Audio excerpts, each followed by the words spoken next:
hello everybody, and Happy New Year! It is 2025, starting today with a brand new edition of the Mr. Warren Hayes Show. Welcome, I'm Warren Hayes. I hope you had a good 2024 overall, but I can only hope that your 2025 will be even better. And it does, like people always seem to create these unrealistic expectations for themselves. Like I can understand the idea of rejuvenation, starting off, starting fresh, starting new. I can understand that, trust me.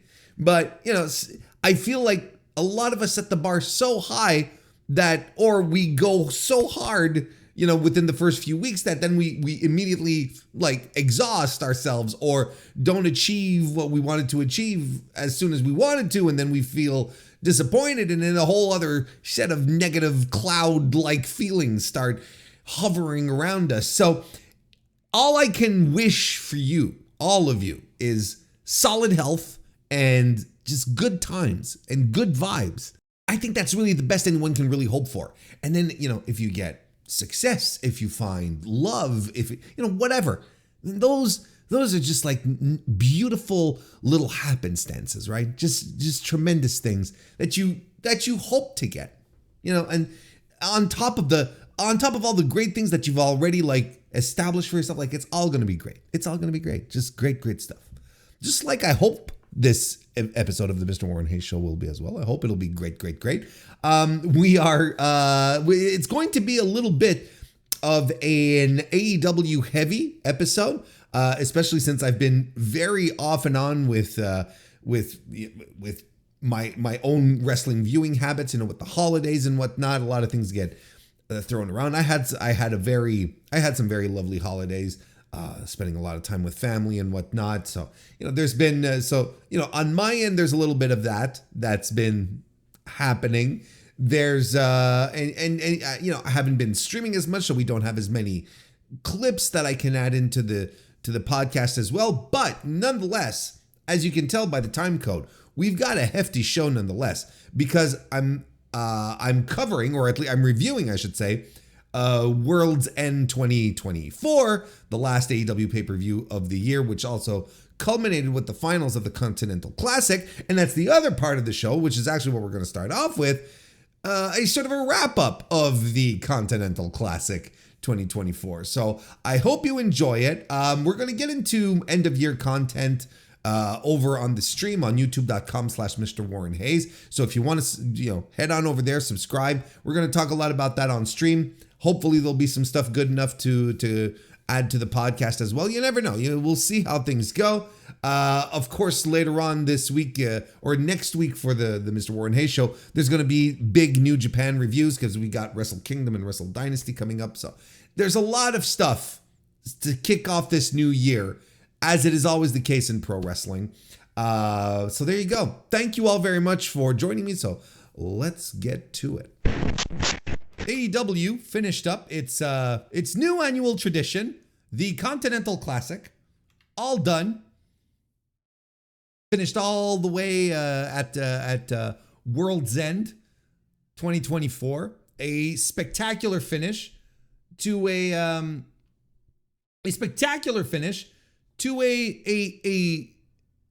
good tournament, but that overall felt like it needed more buzz, right?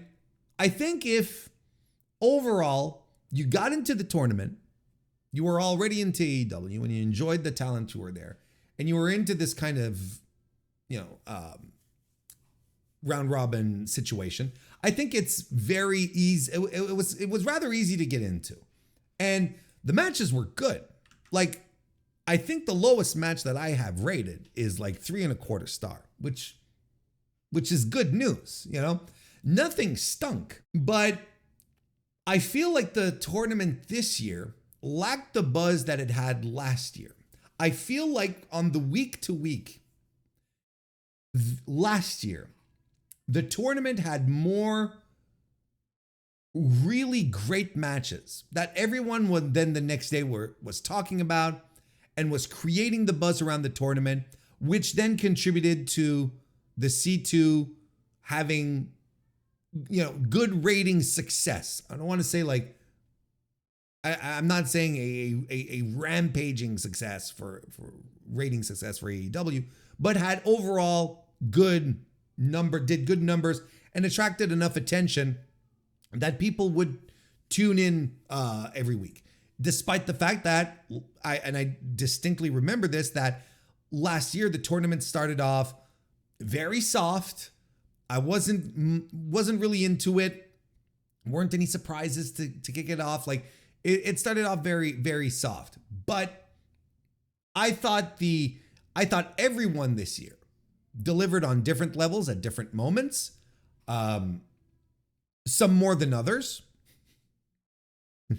Some more than others, but lacked that excitement, lacked the buzz that would have transcended to people outside of the immediate viewing of AEW, right? I'm not necessarily talking about casual fans. I'm talking just wrestling fans, maybe people who were just, who fell out of love with AEW and were like, I need a break. Sometimes you need this kind of thing to get you back into it.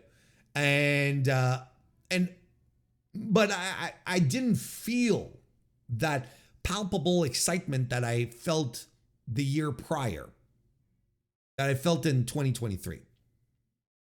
Even though if I feel overall how the tournament was executed by the wrestlers and how it was presented, I think it's overall better. It was an overall better tournament than it was the year before. But I think like maybe, okay, hang on. Let me go one step at a time. I think I want to cover too many things at once here.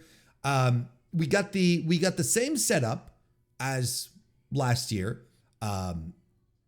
when everything started on November 27. Two leads of 6 competitors apiece, right? So 12 guys in all, meaning 30 matches overall for league action, plus the semifinals and the final. And that was something that we found out about early this year, as opposed to last year where we didn't know what the final situation was going to look like, and we, everything like stayed in the dark for so long. This year we got the clarity from the get-go. So you had the 2 semifinalists. Well, basically you'd have the winners of each block taking on the runners-up of the opposing block.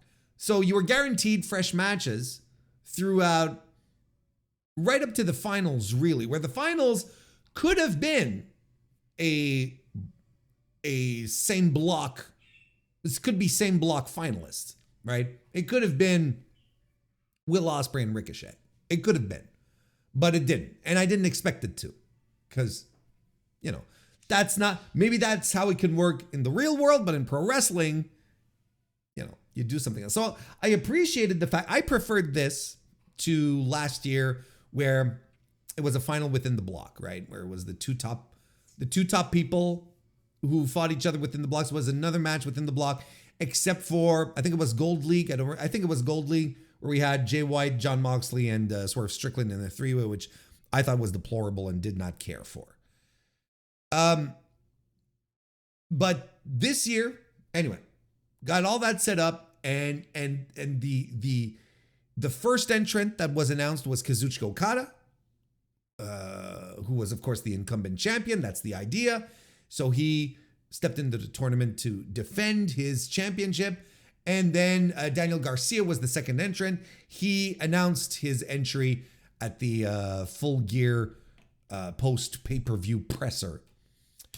And then the cool thing is I think the main criticism that resounded from all across the board, no matter where you were, is that people wanted the fields to be announced beforehand. Not on the same day like they did last year, right? Like a couple of hours before the show, before Dynamite, before the debut, where you have Tony Schiavone and Tony Khan just talking about the competitors, and you're like, okay, well, this is nice, but it would have been nice to have like something on social media, anything, just to announce beforehand, because it's good press, because people then can speculate. People like me can create content around it. It's much more interesting overall to be able to have your brackets and do, well, in this case, are they brackets? You know, to have your standings and whatnot, and then go from there, and then, you know, predict and see all the scenarios and outcomes, and that's a lot more fun. So they had the Selection Sunday special, which aired on YouTube on the Sunday, so November 24th. That makes sense. And it, you know, they announced at Full Gear that the Selection special would be, that the Selection Sunday special was going to be on Sunday, the next day, and everyone sort of waited and the day was just flying off, and people were like, oh, they're not going to do it, are they? They're not going to do it. They did it on a Sunday, but it was like at 10 p.m. Not exactly primetime viewing, but they did do it, and they announced the rest of the fields, which ended up the rest of the field and the Gold and Blue League splits. Okada, Garcia, Shelton Benjamin, Mark Briscoe, and Kyle Fletcher and the Beast Mortos ended up in the Blue League, while Darby Allin, Claudio Castagnoli, Brody King, Will Ospreay, Ricochet, and Juice Robinson were in the Gold League. And I think that these were pretty universally accepted as great fields. I think that overall, no one went, you know, no. It was a solid field of 12 that was put together, where that was well balanced, right? Because you had your top guys, like your top guys that you knew were going to be a significant part of this tournament, right? Okada, Ospreay, for instance. Then you had your tier of guys who who have solid pushes, you know, and maybe not the top guys, but you're like, okay, these people could be contenders. You get a solid push, you want to create a guy, you want to make it like you could absolutely go with these guys, you know, Darby Allin, Kyle Fletcher, Ricochet, like just enough to keep things interesting, to keep the mix interesting. Then you had guys who who could credibly have good advancement scenarios. I'm not saying that they are that these guys are natural shoo-ins, but they're guys that you might be surprised if they win, but also are credible enough, right? Claudio, Mark Briscoe, Danny Garcia, Brody King, Shelton Benjamin, like they all had that aura where it's like, look, if Tony Khan wants to get behind them and wants to push them, it makes a lot of sense. And then you had your job guys, Robinson, Mortos, like, you know, Mortos never wins any matches. Juice never wins any matches. They were both there to take L's, and they did that resoundingly. They did their job perfectly. And of course, Juice Robinson would later be withdrawn from the tournament after he suffered a foot injury, right? A broken foot, I believe. We believe it is. He suffered that injury in his very first match, so he was replaced by Commander, who was a perfect pick because Commander is another guy who just loses matches. So Commander came in as the alternate with the one match disadvantage, but it wasn't a problem because no one expected Commander to move forward. And then there was, of course, this great happenstance where Commander has this tremendous match at Final Battle, the Ring of Honor show. He has this tremendous match at Final Battle to win the TV title, and then he enters his final C2 match with the title and gets his sole win of the tournament as the champion, as everyone is feeling really good about Commander, and Commander is feeling good about it, was very emotional. Like, I don't know how much this was planned. I like to think there was a bit of happenstance here because, I think everyone, I don't think Tony was specifically, I don't know he specifically booked this way since Juice was there from the get-go, but maybe, plans change, whatever. I wish they had given, I wish they would have given the tournament blocks and matches a couple of weeks before it starts. If they don't build this thing up and build excitement or engagement, that's the whole point. I agree. How sweet would it have been to have a pick'em pool? Fans love that shit. I know. Tony doesn't capitalize enough on that. He thinks like it's only like the nerds who are going to be into this, right? But all the fans that get into this. It's not just the nerds who have like their bracketology for like, college basketball, right? The March Madness stuff, right? Everyone has their brackets. Everyone loves getting into that stuff, even if they're not like super like into the weeds. Like, oh, this is how I think it's going to play. Everyone loves that kind of stuff. But I've talked about it before. And I think the main reason why they don't start booking it or they don't start presenting it like weeks in advance is because of how things go in North American pro wrestling promotion. I think Tony wants to keep the focus on his pay-per-view, which in this case is Full Gear, which is always the pay-per-view that precedes the debut of the Continental Classic, and the Continental Classic leads us to World's End.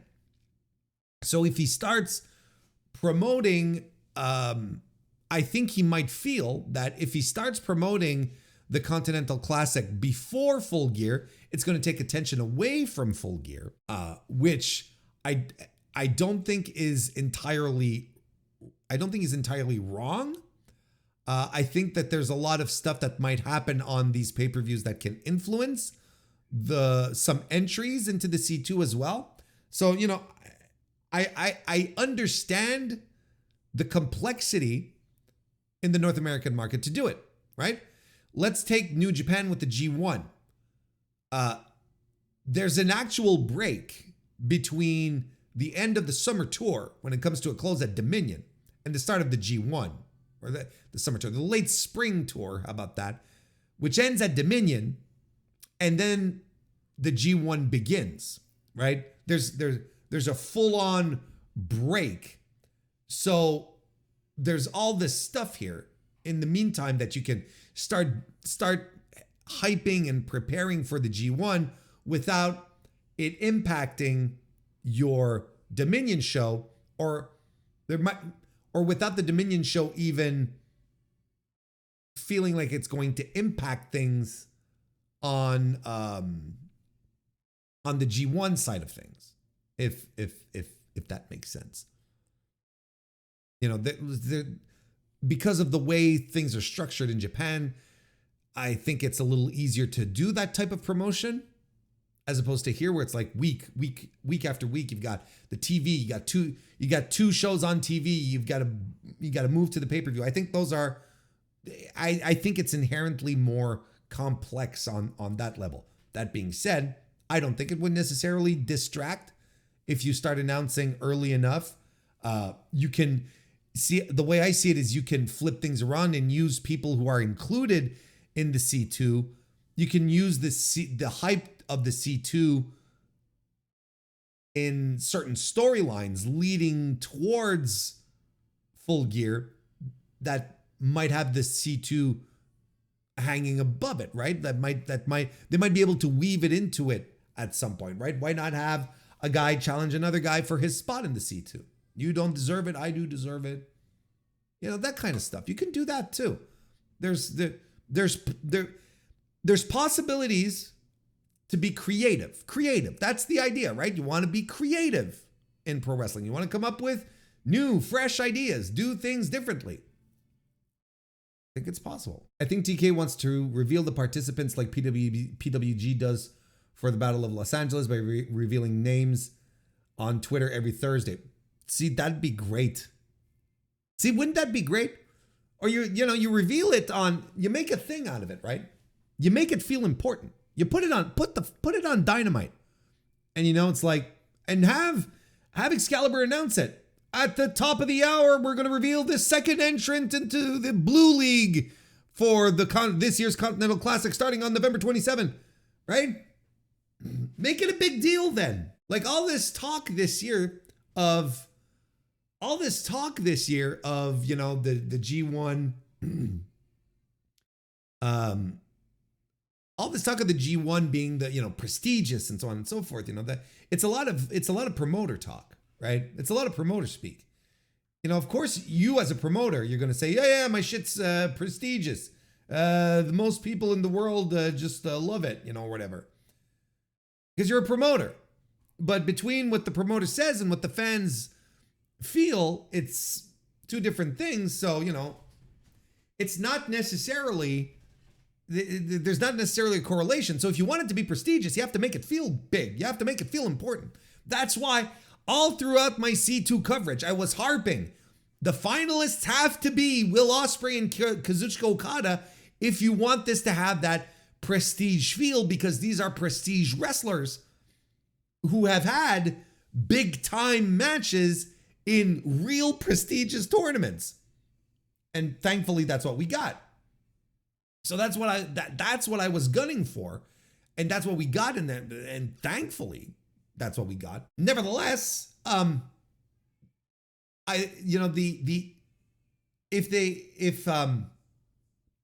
if Tony wants it to feel like it's a big deal, you have to treat it like a big deal. And this is a difficulty that AEW has up and down the board with pretty much everything. They have trouble making their stuff feel like a big deal, which is not the case with WWE. WWE makes everything feel important, right? AEW doesn't do it quite, doesn't do it even remotely as much or as well as WWE does. They're doing a pretty good job with All In Texas, right? They're doing a pretty good job, but they're going to have to ramp this up if they really want it to fill out a baseball stadium. So the more you make it feel important, and this is something that we've talked about for years on this show, the more you make something feel important, the more the audience is going to want to believe that it's important, will believe that it's important, is what I'm trying to say. If you just say that it's important, then it's up to the audience. But if you make it feel important, oh, that's a whole other 9 yards. That's entirely different. I really like the New Japan press conference and how they parade everyone out in front of the gimmick media. It's great stuff. They all dress up and look serious. Serious is the key. The G1 presser is a highlight every year, because you do want to see, you know, you're kind of like, you do want to see how they're going to dress up. You kind of see what kind of angles they're going to be setting up here and all that. And like you said, like, it's a sports presentation. It looks serious. Everyone, you know, it's not turning into a brawl where everyone starts fighting with each other. Starts fighting with each other, you know? It's like, you can do this. You can put this on social media, you know, like if you really need to. I think it'd be fairly easy to do and would be a lot of fun. I think it'd be a blast. You know, between this and a Battle of the Belts show, right? Let's be honest. You get an hour for the Battle of the Belts. Do an hour with the press conference, a pre-Continental Classic press conference. What's more interesting out of the gate? That said, I know Battle of the Belts seems to be dead as well, and no one's going to miss it, so that's fine. So yeah, you know, everything started off this year much clearer than last year. There wasn't even a confusion in regards to the prize. You know, none of the nonsense of last year where it's like, where Eddie Kingston puts up his titles and like, what? And it's going to be a triple crown. And like, wait, there's only 2 belts. And then they introduce another belt. And then New Japan doesn't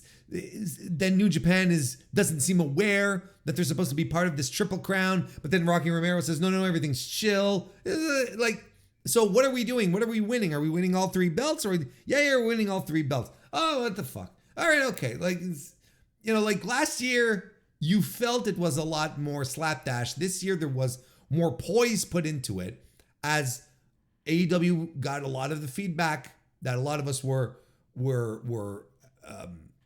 were voicing and made it a lot better. I think they truly made it a lot better. And as for the matches themselves, well, look, like I said, last year, I thought the tournament started off really soft. I don't think the first night of action was particularly interesting. It felt like just another Dynamite, and everyone who was slated to win won, essentially, right? But I thought the first Dynamite, first and foremost, had some pretty good action to begin with, right? On my end, I have some 3 3/4 stars here between Shelton Benjamin and Mark Briscoe, and Darby Allin and Brody King, which I thought were great ways to kick everything off. And there was a surprise. Darby Allin losing to Brody King, I think, was meant to be seen as a surprise. And I think a lot of people were a little shocked that Darby, who was probably slated in the minds of many to be a favorite in the tournament, ended up losing. Ended up just like ended up on his first match losing to Brody, especially since he had lost to Brody recently as well, if I'm not mistaken, right? Didn't he? I think he lost recently to Brody, so everyone was kind of like, "Oh, he's going to get his win back here." But no, he did not. He did not get his win back here.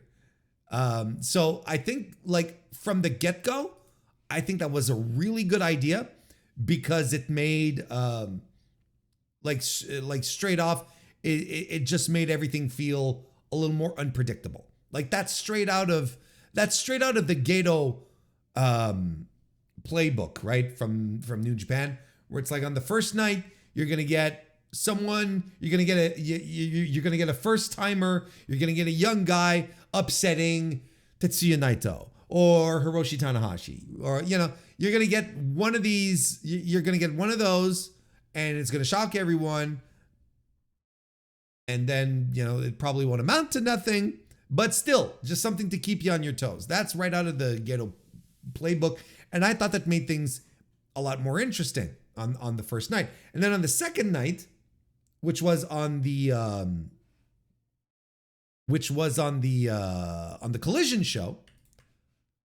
Pull this up here. Nope, that's not the right one. It's this one here. There we go. We had the draw. We had Kazuchika Okada and Daniel Garcia going to a draw, which, again, I don't think a lot of people saw coming, and made things really interesting, because now you were in a position where the projected winner of, or at least one of the two projected winners of this block was immediately in a worse off position. Like he was not in a good position. So that's like, that was kind of, that also is very exciting on that front. And then you had Will Ospreay and Juice Robinson, which unfortunately is the match that where Juice Robinson hurt his foot. And you had Kyle Fletcher starting off his run against the Beast Mortos. Solid matches and a big surprise. And all throughout the tournament, I think it bounced around enough. It kept people guessing. You kind of saw what they were doing with Kyle Fletcher. The story was clear. Kyle Fletcher is going to win. Like, he ultimately is the winner of league action. 12 points. He's the only one in the tournament to score that high. On top of winning his block, of course. But, we had there were some really good, there was some really, really good, compelling action. I have a lot of 4s, 4.25s. My highest rated match of the tournament, up until the semis, was Ospreay and Darby at the December 18 Dynamite, which I had at 4 3/4. I thought that match was absolutely tremendous. And I was kind of looking at this and was like, man, why aren't we getting this all the time?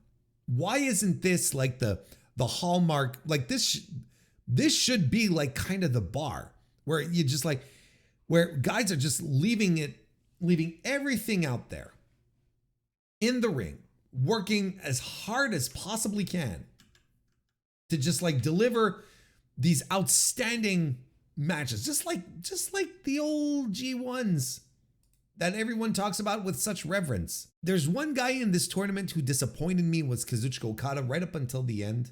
And I talk about it at length on the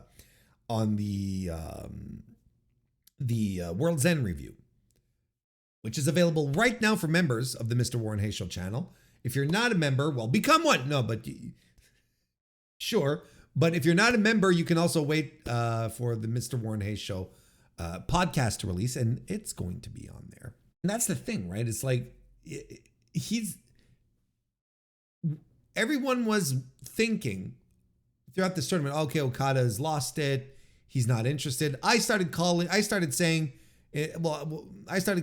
like he was surfing with Nakamura at this point, right? He had decided that he was going to spend his time surfing with Nakamura, and then he was just going to phone it in. But once again, Kazuchika, because I say once again, because we've been down this discussion with Kazuchika Okada in the past. But once again, he shows that it's not a question that he's losing it, that he's not interested. It's not a question that he doesn't like what he does anymore, that he's unmotivated. It's more of a question of him deciding to work when he feels like he's going to work. So maybe it is maybe a little bit of disinterest or whatever. But when it's time to do the big time stuff, the Rainmaker shows up. And he showed up big time this year.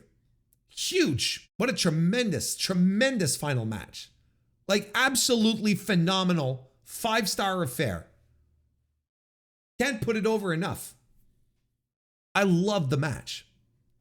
And it reminded you just how good Kazuchika Okada is. That's the thing. Because he has not been very brilliant so far in his North American excursion so far. It hasn't been great. But this sort of resets things. You're like, okay, well, he still has it. He's still the same guy. He's just considering about, he puts in the effort when he feels appropriate, which is a very Okada thing to do. Don't get me wrong. It's a very Okada thing to do. One guy that did not disappoint me, and that I will bestow upon him the title of MVP of the tournament, is Mark Briscoe. Maybe aside Ospreay.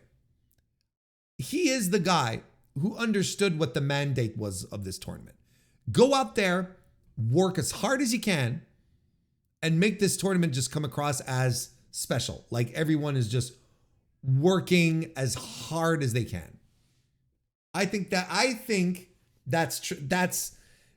he was the hallmark of this tournament. And every match he was in was just phenomenal. He helped elevate every match. Now, you can argue that this is Mark Briscoe's MO. Mark Briscoe never half-asses anything. He doesn't go in at half power.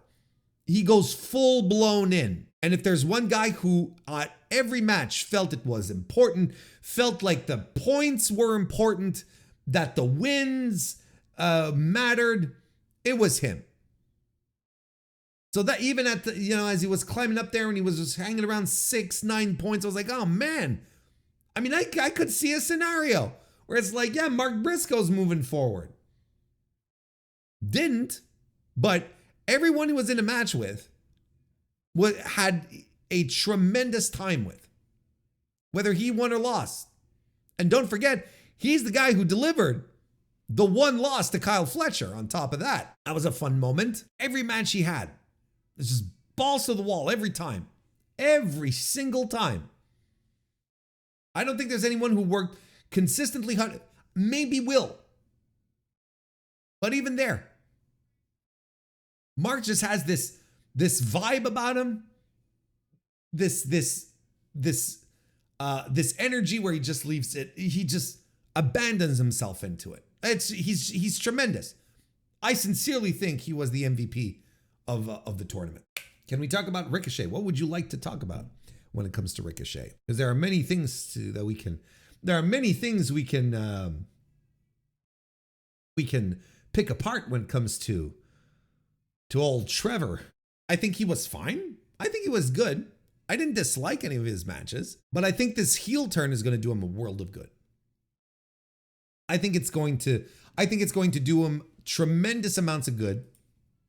And people are already into it. I think he's gonna find some footing here. So all that being said, I think a lot of people had some really good performances.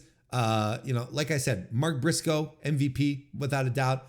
Kyle Fletcher continued to cement himself as a top guy. He's a big winner from this tournament. I don't think Claudio looked that good.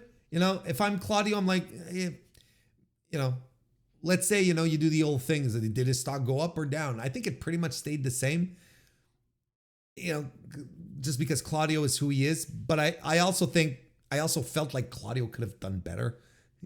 I feel like Claudio matches should be more Claudio, more athleticism, more stupid feats of strength, all that stuff.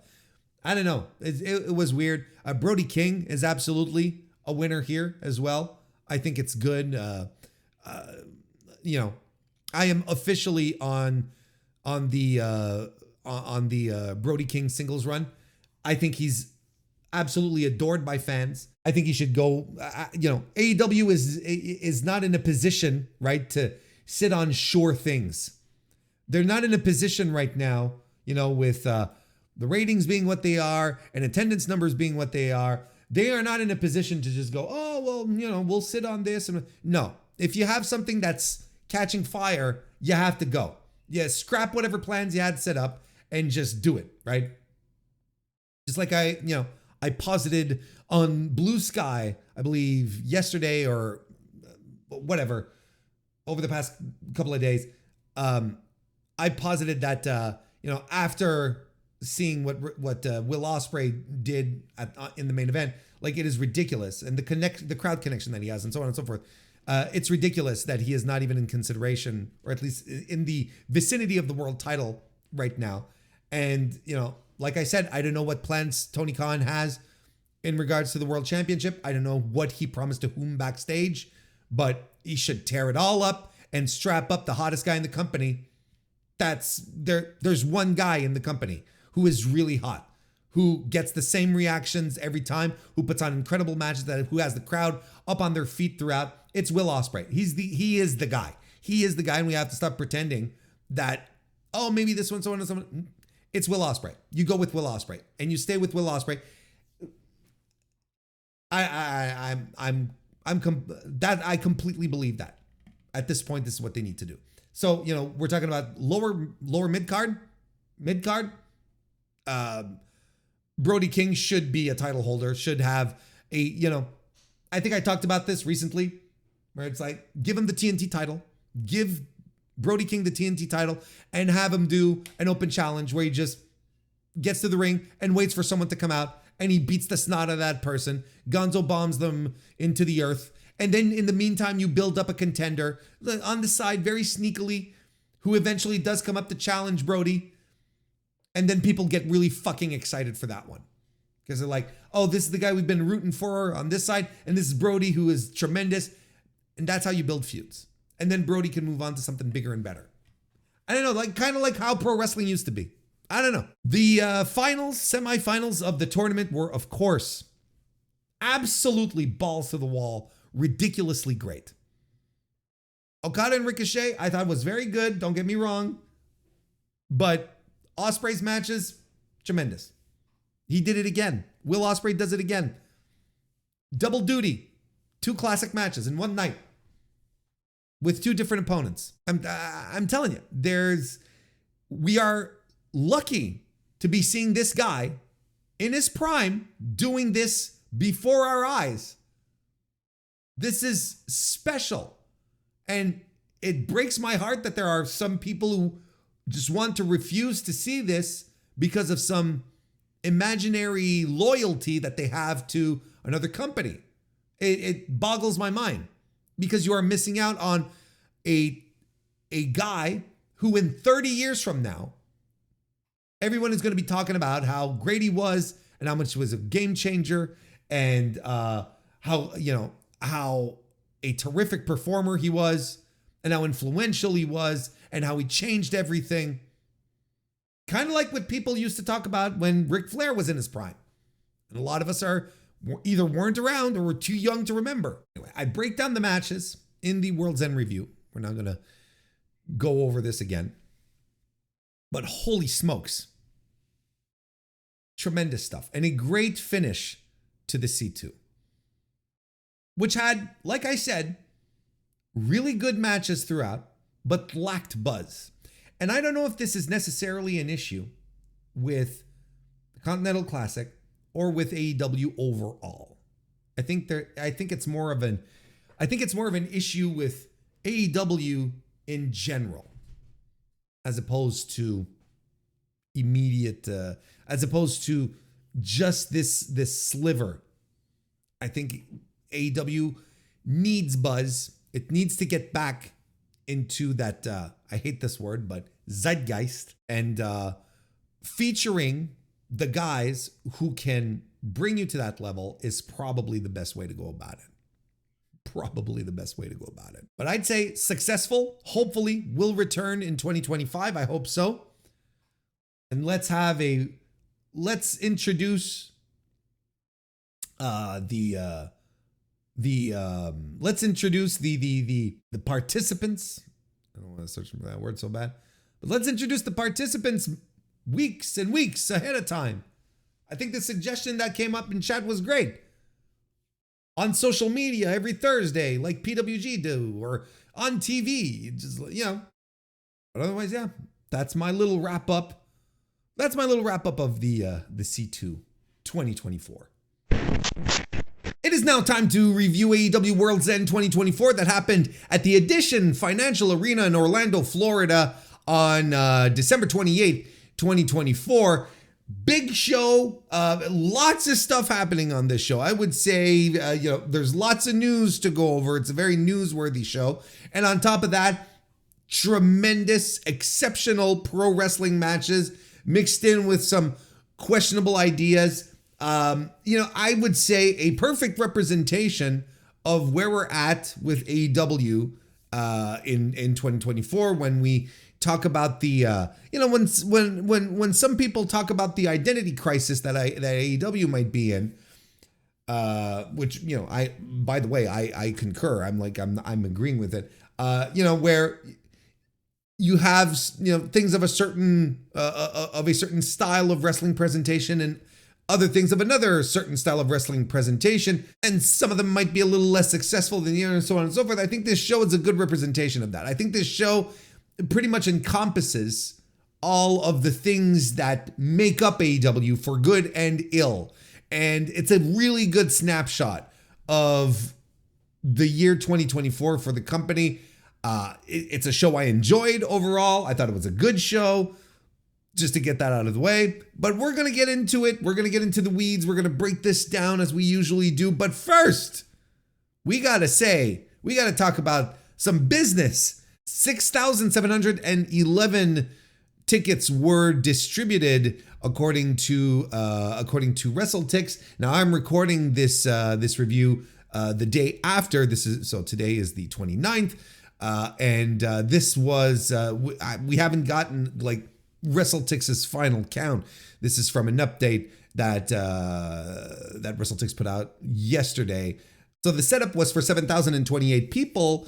Again, according to WrestleTix, in a venue that I believe for basketball matches, if memory serves me right, I checked before starting, 9,500 is the capacity of the Edition Financial Arena for basketball. So of course we're not getting 9,500 for a wrestling show because you take stuff away for production, for the stage and all that. So overall, I don't know how close we were to a true capacity, but if the setup was 7,000 and we were at 6,700 for tickets distributed, well, we got pretty close.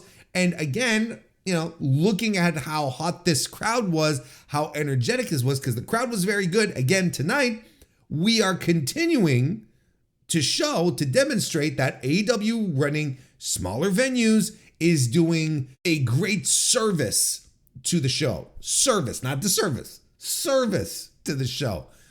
Because the crowds seem more enthusiastic, they seem into it, doesn't feel as cavernous. You don't have these weird camera angles when, we're trying to pan through the audience, but you can't because you'll be exposing that 3/4 of the building isn't full. Let's say like running one of the big arenas, right? So again, another demonstration that the smaller venues are working, that strategy is working for AEW. And until we get to the point where AEW tickets start selling out on day one and AEW feels confident to run bigger buildings again, this is absolutely the way to go, because it does help the product come across as better and more energetic than the opposite, because, well, for all the reasons that we mentioned multiple times when we start talking about this. So yeah, I know I talk about it, like if you listen to the AEW Dynamite reviews that I do every week here on the Mr. Warren Hayes show, then you know that I've been harping on this for the past few weeks, how good the smaller venues have been working out for AEW in general. And I think I'm probably going to get off this horse now, at least for a while. Like, it's not going to be as much of a starter talking point to the reviews, because I think everyone sort of sees it now.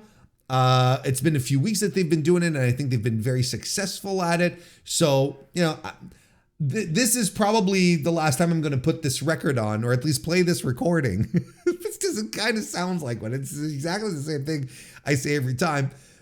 But I think we're going to start moving on from that discussion point, bring it up maybe on occasion, but I might not hammer it home as much as I have, for multiple reasons. And one of the reasons, well, it's like at some point you're like, yes, Warren, yes, as an audience, you'd be, yes, you tell us all the time, yes, quite. But yeah, see, I already have to let go. I already have to move on. So let's move on. Let's start talking about the show in and about itself, because yeah, look, I thought this was, like I mentioned, I thought this was a good show. I enjoyed it. I had a good time watching it. I thought it was a very good show.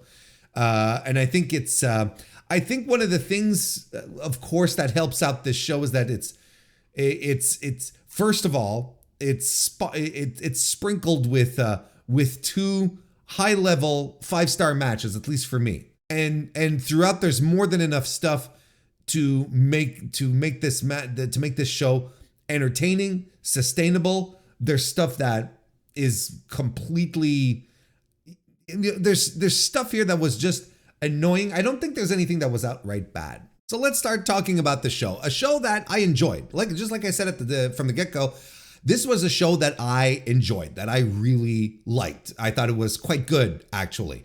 Of course, when you're supported by two incredible 5-star matches, that goes a long way to carrying your enjoyment of a wrestling show. But outside of that, I think there was multiple great things happening on the card that made me excited. There's a couple of things that didn't make me as excited, that I thought were not necessarily inspired or good, or things that I was just not interested in. We'll get to all of that. And I'm already, I think already you can start making assumptions as to, some of these qualifiers I use, what qualifiers I'm going to use specifically for certain matches. But overall, a solid pro wrestling offering by AEW, which again, continues to prove that it is a pay-per-view company. The pay-per-view, look, even if there's stuff here that I didn't care for, that I thought was quite mid, or stuff that I thought was borderline bad, the rest absolutely makes up for it, right? And a lot of people got really excited at the idea that there was only 8 matches on it. Oh, whoopee! It's like, a thing that I still do not get behind, and that I still do not understand, and that I still think is a content creator issue. This idea that AEW has so many matches and so on and so forth, right? I still think it's like, to a fan, I don't think it's a problem. I really don't think it's all that much of a problem. You know, if you like pro wrestling, if you like to watch pro wrestling matches, an AEW pay-per-view always delivers. You know, if you like the Paul Levesque specials, where you get like 5 matches that total about that struggle to total up to 40% of your entire watch time of a PLE as far as bell to bell action goes, that's fine as well. You know, different strokes for different folks, but to me, 11 matches on a card, I don't have a problem with it.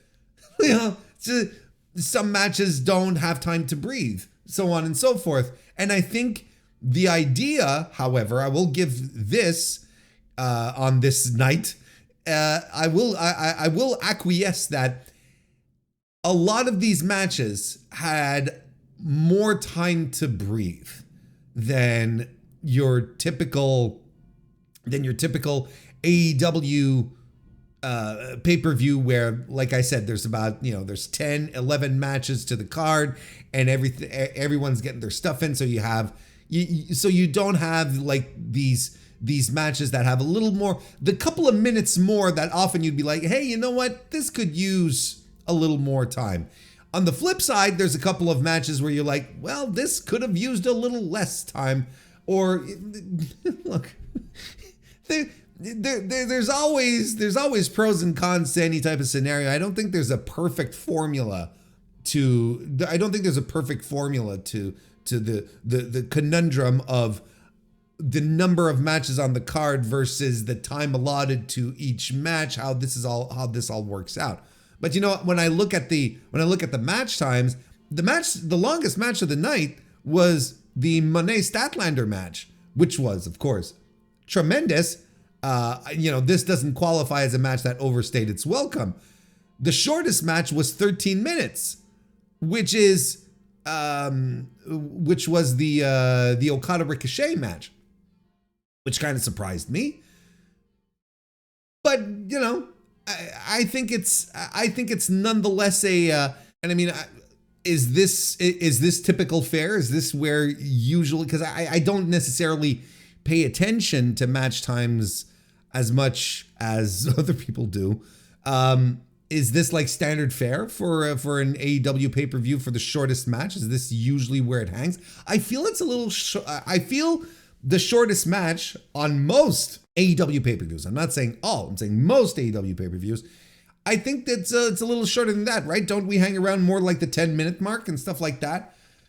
Usually, it's exciting. It's good stuff. It's really good stuff. So while I still think that the issue that exists in wrestling discussion online is spurred on by wrestling content creators who apparently don't like it when the thing that provides them their job or their hobby, particularly like people who make a living out of this and who complain about pay-per-view lengths. I don't understand that. I've never understood it. People who bitch about the pay-per-view lengths, I don't understand it. I just don't understand it. I don't. You like wrestling or you don't, right? You just like wrestling or you don't. Or do you just want to watch your one pay-per-view and then have the rest of your weekend off? I don't know. I don't know what the thing is. I couldn't tell you. Like later today, I'm gonna slap down the Stardom show, the Dream Queendom show, which apparently was very good. On top of that, from what I've seen, I'm trying to stay as spoiler free as possible, but I think people really like it, so I'm excited to watch it. Am I gonna sit here and complain that, oh no, there's too much wrestling, I can't believe I'm watching I'm making the choice to watch these shows on top of that. And I'm not getting paid. No one's like giving me an advance. No one's telling me, Warren, you have to sit down, you have to watch this. Like, it's such a weird spot, I find, that some content creators find themselves in, where they outright dislike the fact that there's a lot of wrestling that they have to cover, a lot of wrestling that they have to watch, and they bitch about it. Whereas this is their bread and butter. Like, this is what they do. I'm specifically talking about people who get paid to cover it. I don't understand it. Because just a few years ago, this type of environment was non-existent, where you'd have two major North American promotions, then everything around it, then the Indies and TNA, and so and then you'd have everything from Japan. Once New Japan World opened up, that was a whole other thing, right? And now you have access to Wrestle Universe and all the promotions that are there, and it's just, it boggles the imagination as to why people who are in this space, as a lot of them like to say, and who clamor at how great an environment it is, and so on and so forth. I don't know if they realize how privileged a position they're in to be doing this, to be able to cover wrestling and get paid for it. There are limited spots for this. Whether it's with promotions or paid organizations, or even like for the mind share of people. These people are in positions of privilege. They are doing, for a lot of people, a dream job to be able to go out there and get paid for just sitting in front of a microphone and in front of a webcam and saying, I like this, I didn't like this. And they'll find a way to complain about there's too much wrestling. It boggles my mind. It legitimately boggles my mind. If I were in a position, look, let me put it this way. I don't make any real money doing this. And this is not me complaining about, like, this is just the reality. And frankly, I don't need to. It's just like, don't get me wrong, like the donations, the super chats, the memberships, those are all cool and a nice show of support, and does help offset some expenses, and in minute fashion, and that's tremendous. But I appreciate it, don't get me wrong. But I am not, I don't get paid to do this. I want to talk about pro wrestling. When is the last time you have heard me complain? Oh my God, there's just too much stuff. Oh my God, none of the. In fact, I will complain when there's not enough wrestling on a show. I'll sit here and tell you the opposite. I'll sit here and I will complain that a Paul Levesque PLE doesn't have enough wrestling on it. Anyway, some people need a little reality check sometimes, and it's a little weird. I don't understand it. I really don't. If you love wrestling as much as you say you do, you should not be bitching about there being too much wrestling, or, but I think, I kind of wanted to say it. I kind of wanted to talk about it. I do once in a while. This is not a new topic, but nonetheless, the show itself. Where do we start? I think we'll start with the tippy top of the card, because there's a lot of these newsworthy items that happen towards the top. So why don't we start with John Moxley? This is the new way to pronounce his name. It's canon.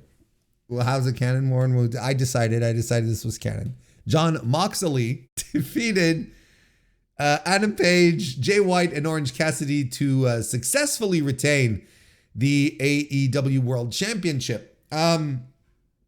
So I know a lot of people are really, really low on this match, who really didn't like it. I have colleagues who outright detest it. I'm not ready to go that far. First of all, again, since we're talking about match times, this match went 17 minutes, and I'm kind of shocked. I thought this match was I thought this match went like 12 at top. It did not feel like an extended. It did not feel like an extended 10+ minute match, especially not one that's slowly inching over to 20. I'm kind of surprised at that. I did not see that coming. Neither did I see this match. Neither did I see coming this match as a good old Dynamite 4-way collision four-way, a match that you could have on any old AEW show. Like, that's my main critique of it. It's just there was nothing special about it. There was nothing that was really intriguing about it. And the match itself just kind of happened, and that's where we're at. Like that, that's pretty much what happened. I don't think, I think one of the issues here is that there was no one in this match that was a clear pick to be someone who could take the belt away from Jon Moxley, as we pronounce it now.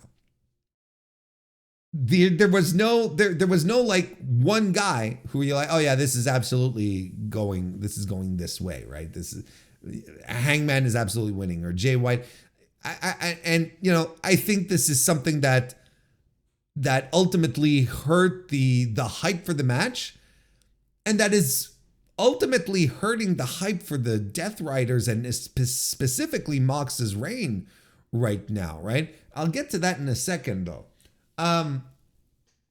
The match, I don't necessarily have an issue with the match, but it came across as just stuff happening, and there was no real through line, and you could have added 2 more people in there or 3 more people and call it a scramble, and I'm like, okay, I don't know, it just left me completely neutral about it, completely neutral. And in the, during the match, Christian Cage is watching all of this from his booth all the way at the top with his Money in the Bank ripoff thing. God, I am so excited for that to just disappear and never come back. I know it will probably never come back, but I'm so excited for this to be done, because this is you can tell that they did the thing, the Money in the Bank gimmick thing, and you could tell they had no plans for it, because then they came back with the Jon Moxley stuff, where Mox is like calling all the shots and so on and so forth, and then you have this in the background, and they don't know what to do with it. Now they might have an out. Again, we'll get to that. We'll get to that in a second. But I think the spot that made me made me smile the most, I guess, that I enjoyed the most was the baby faces. Is Hangman a baby face again? At least the challengers. How about that? Doing a shield bomb on Mox, like a clear shield bomb through the Spanish announce table. You couldn't get it clearer than that. And then Mox is bleeding from the back of his head. Like, Mox is open on the back of his head and he's bleeding down his back, which it's a tremendous visual. But he was open hard way. This was not planned, but whatever. I don't know, people popped when Marina Shafir ate a Blade Runner. That's all good. And I don't know. I really don't have much for you in regards to this match, or the outcome. I think everyone knew that Mox was going to retain, and I think that took a lot of stuffing away from it. And look, I think Orange Cassidy as a top guy, I think the ship has sailed. I think that there's still something to be done with Jay White, because I think Jay White has been tremendous throughout this entire feud. He's the only guy I feel who would come in and take on the Death Riders all by himself, and that he'd be able to get the best of them and so on and so on. I really think that he's been a successful pillar of all of this, and should be included in a proper main event upper tier feud, not get relegated back to entertaining the pre-shows against the Bang Bangs with the Bang Bang Scissor Gang, I should say. He's above all of this. He's so much better than that. And I think a lot of AEW fans recognize this, and I think he's the kind of guy that, if Tony Khan wanted to give him a push. I think it would be instantly accepted. It wouldn't be rejected. There's a lot of people who were trying to make something out of something, and that's not quite connecting with the audience. I think Jay White would be an opposite case. Adam Page is going to be fine because it's Adam Page.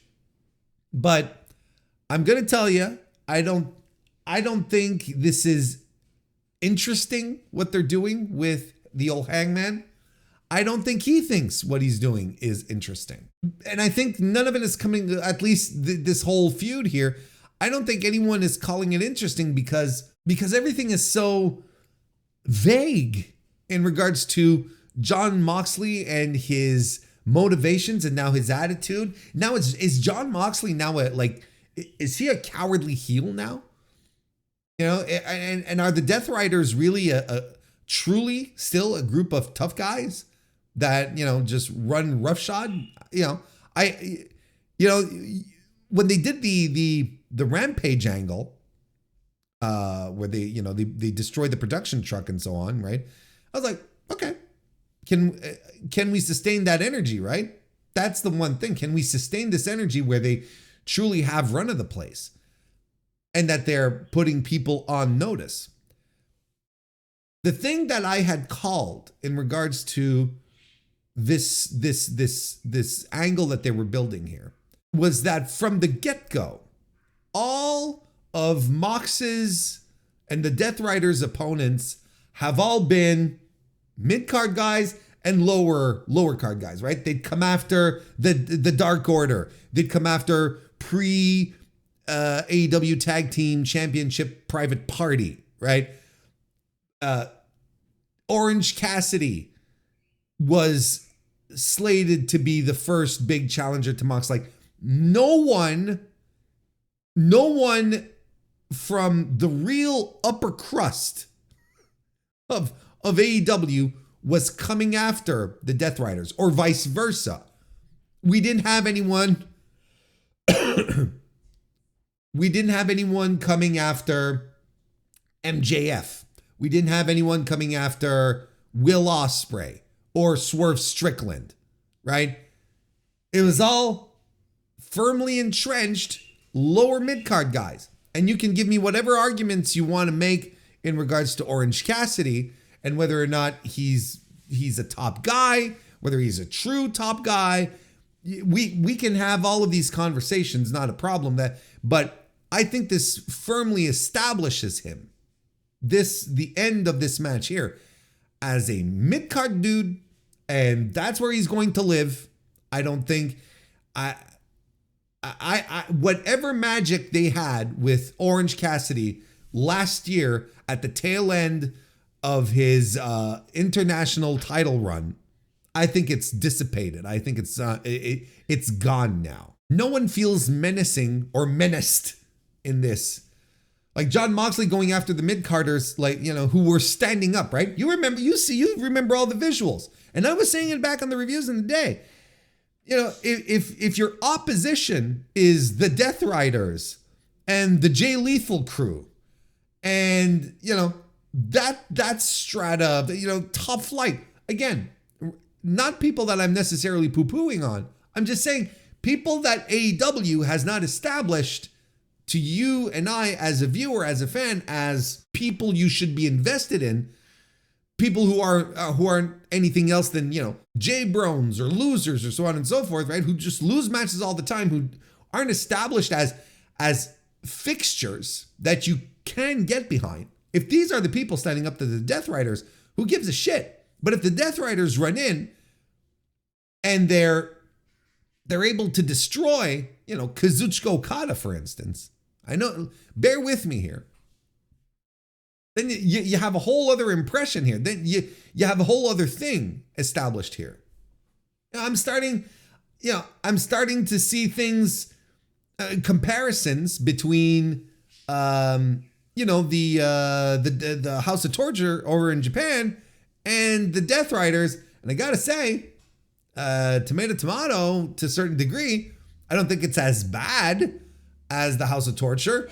But when you see what happened in the match last night, you're like, yeah, I kind of see it. I understand the sentiment. I don't think it's as bad, but I understand the sentiment. This angle started off really cool. It started off really strong. But now it's the quality of opponents just isn't there. And having Hangman come out after coming out for Mox after a well-established heel turn where he was basically built up as this righteous heel, right? Because, Hangman did nothing wrong, etc. And we're still living off of that. And he's coming in to position himself against Mox, where you kind of go, okay, so should I be cheering for Hangman Adam Page? What is the intent, the motivation here? Because Hangman's story around the World Championship is that he's destined to have another run. He will have another run because in a lot of ways he's still the main character of the company, and he's still a guy people are ready to throw their support behind, and he's a guy who can't have a bad match. So of course people are excited at the prospect of Hangman Adam Page getting out there and doing some legitimately great things. But was this the time? I think the timing was off on it. I don't think anyone rejects the idea of Mox versus Hangman. We've seen it before. Why not see it again? Let's do it again in another era, in another time with different stakes, different realities. That's super interesting. I'm ready to go with another Hangman Page run. And I believe this whole thing would have been a lot more successful if we had focused on Page versus Mox instead of making this a four-way. I think it would have been a lot more exciting and probably would have helped the transition of Hangman Page's character from a heel, maybe more to a face-leaning tweener, to eventually going full-on babyface. But what really gets me here, when I say things are vague, we've been hearing talk about how this match was for the soul of AEW, right? The soul of AEW is on the line. But the thing is what if I agree with Jon Moxley? What if I'm on his side? What if Jon Moxley, whatever he's been purporting, I'm like, yeah, I mean, Mox is right. I'm okay if, I'm okay if he becomes the soul of AEW. This is fine. Because I'm not sure I'm excited about the rest of what's going on in the company. And that's really vague. It's really vague because I don't think Mox has ever established that this is what he was looking to do. I don't think he's ever established that this is the thing, right? I don't think that this is the thing. He's said that this is what I want to do moving forward, is reclaim the soul of AEW, so on and so forth. No, if I remember correctly, he mostly came in because he was tired of people's egos getting in the way of having a great company, of having a great wrestling promotion, that we had strayed from the idea of what AEW was because, the young guys weren't stepping up. No one wants it enough. And the older guys, well, it was all about ego. Like, these were clearly CM Punk shots and whoever else Mox might have some issues with backstage, right? And I was like, yeah, I agree. Like, there was nothing I didn't agree with in regards to what Mox was laying down. So I don't know where this thing about the soul of AEW has kicked in, where it's more like Mox's motivations from the start have always been sort of vague, and also I might agree with them. And I also think that in the meantime, it's the Death Riders have lost their edge. I think the Death Riders have lost their edge. They don't feel as menacing.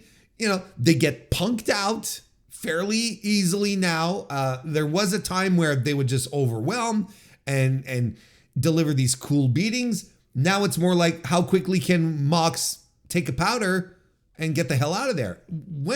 Does Mox have to be a chicken shit heel? I don't think he has to. Not Jon Moxley, right? You know, I've done a couple of comparisons with the NWO, right? The NWO didn't wait for months upon months to have serious challengers stand up against them, right? Like, the idea was that the WCW locker room was banding against them, and it was the top guys who were mounting the charge, and they were having issues. They were having problems because they had trouble winning, because their top guy, the guy who truly was the representation of WCW, the soul of WCW, if you will, Sting, was not around. But when Sting started coming back, that's when the tides turned. Is this what we're trying to do?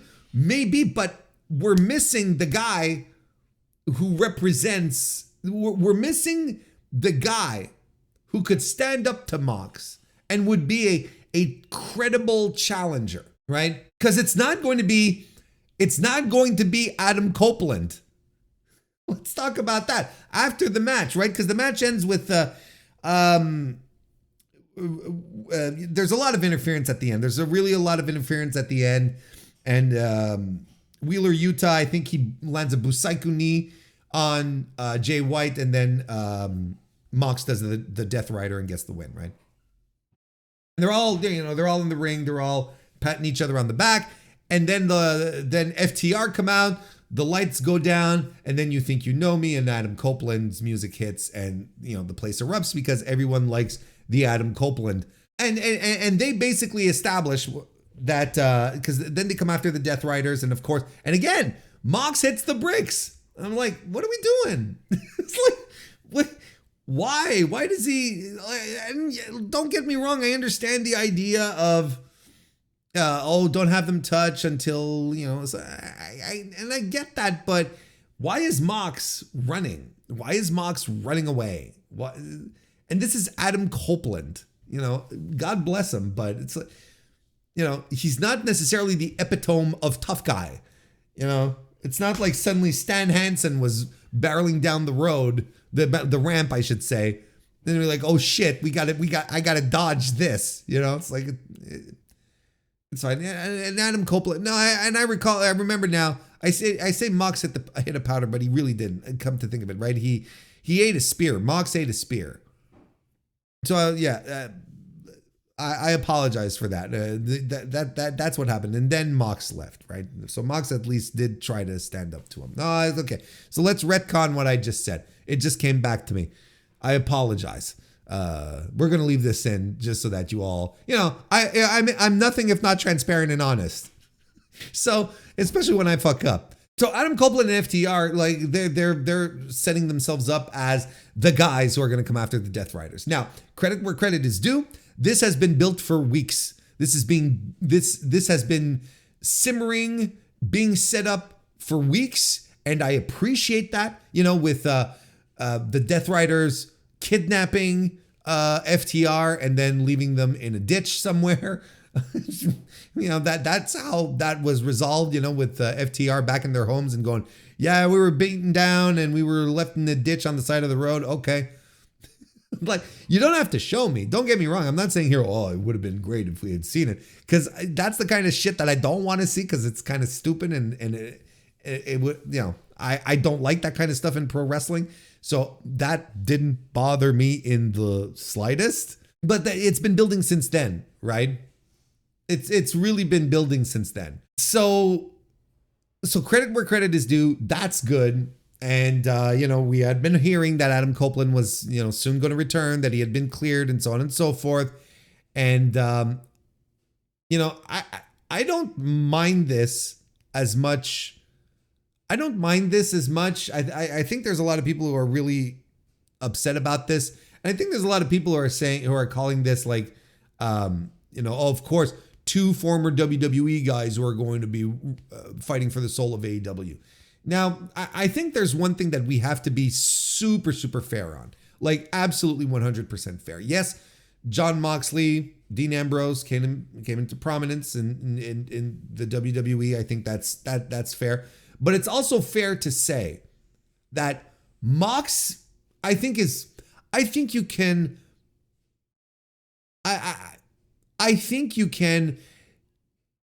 include him in the day oneers, in the OGs. Like when he debuted for AEW, it was a complete transformation. Like, let's not forget, this was truly the first WWE guy that AEW put their hands on, and it's a guy, well, outside of Chris Jericho, but let's not forget, like outside of Chris Jericho, right? Let's not forget when Mox came in, like he embraced AEW, like he embraced everything about it, the company, the values, the vibe.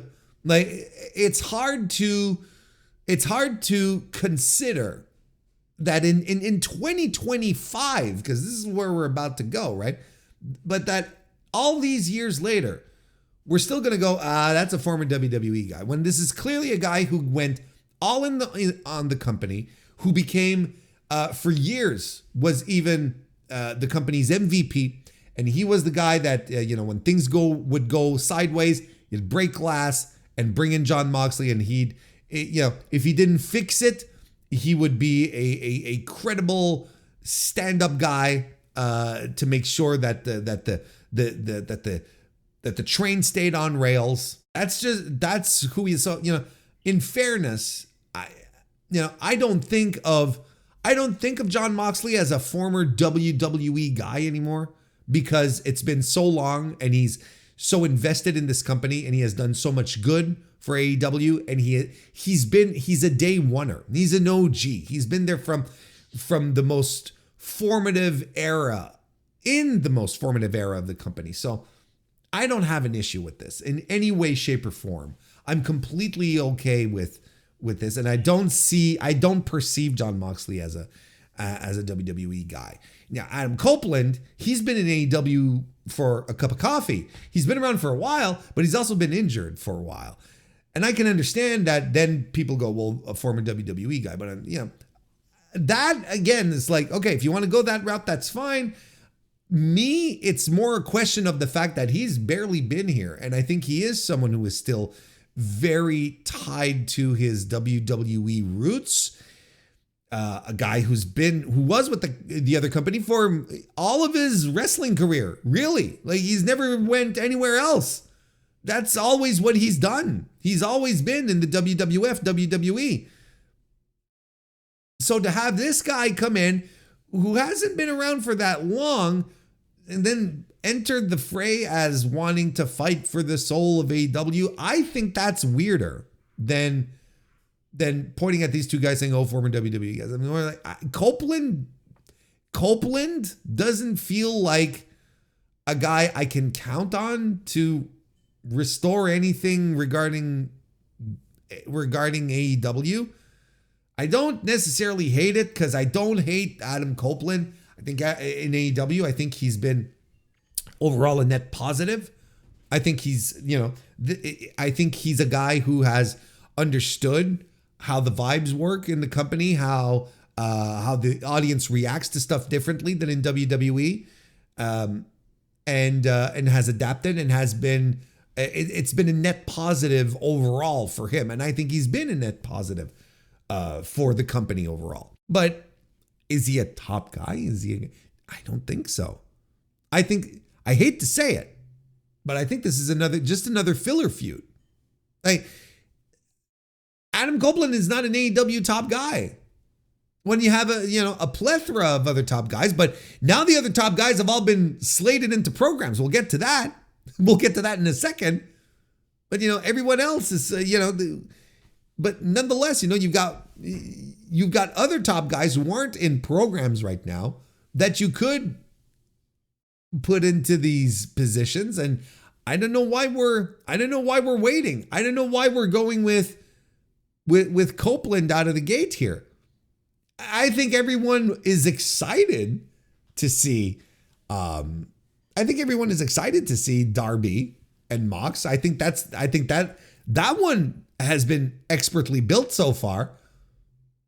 I think that's the one everyone's looking forward to. This is just another filler feud. This is just another filler feud, and good for Copeland. But I don't know what I think we're expecting a main course, but instead we're getting appetizers. And what it's doing is that it's not helping Mox. It's not helping the Death Riders, right? Again, I might be surprised. And I will always allow myself, I will always be open enough to allow myself to be surprised. Maybe this will turn out to be a complete game changer, but it feels weird. It feels strange. And I'm excited for the Death Riders to come across as something again. I don't know. One thing though, that I think is a net positive here is that you can easily get this fucking Money in the Bank bullshit away forever. Because, you know, as Adam Copeland returned and whatnot, there was a shot of Christian Cage up in his booth, looking rather dismayed, a little worried that Cope was back. And it's like, okay, we got to go kind of thing. Where he ejected himself along with the patriarchy. And I think that there might be a way to get to get this Money in the Bank bullshit out of the way. If Adam Copeland goes to challenge Jon Moxley, Jon Moxley says, look, if he's going the way of old school AEW, he will outright tell him, you are not challenging me for this.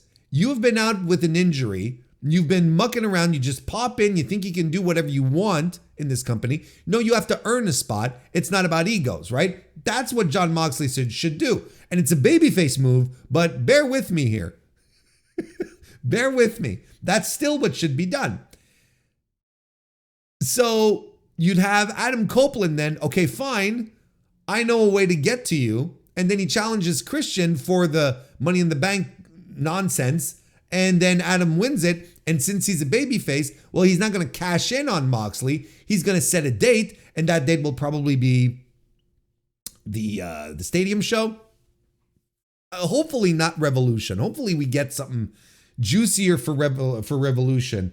Look, anyway, let's not get too deep in the fantasy booking here, especially since I'm not really good at it and I don't really like it either. I'm not a fan. Nonetheless, I think they have an out here to get rid of it. And I hope that they never do it again. I hope they never fucking do it again. I hope it disappears into the ether. And that in 5 more years, when we're talking about the past AEW stuff, we sit around and chuckle and go, you remember when they tried to do the Money in the Bank? That was so dumb. Hopefully. Anyway, so those are my overall thoughts as we stand right now in regards to the main event. Do you want a star rating? I gave this 2.5 stars. I thought this was very ordinary. Like I said, in regards to that, disjointed, no through line, just stuff happening. I really couldn't care. They really couldn't get me to care about this match. And it's a shame because there's a lot of people I like in that match. And then we wrapped everything up regarding the Continental Classic. We had the semifinals, we had the finals. We had Kazuchika Okada and Will Ospreay pull double duty, and Kazuchika Okada wins the C2. He's effectively the first wrestler in the 2-year history of the C2. He's the first wrestler to successfully defend the title in tournament. So he's got that going for him. And he is a 5-time tournament wrestling winner, up there with Chono.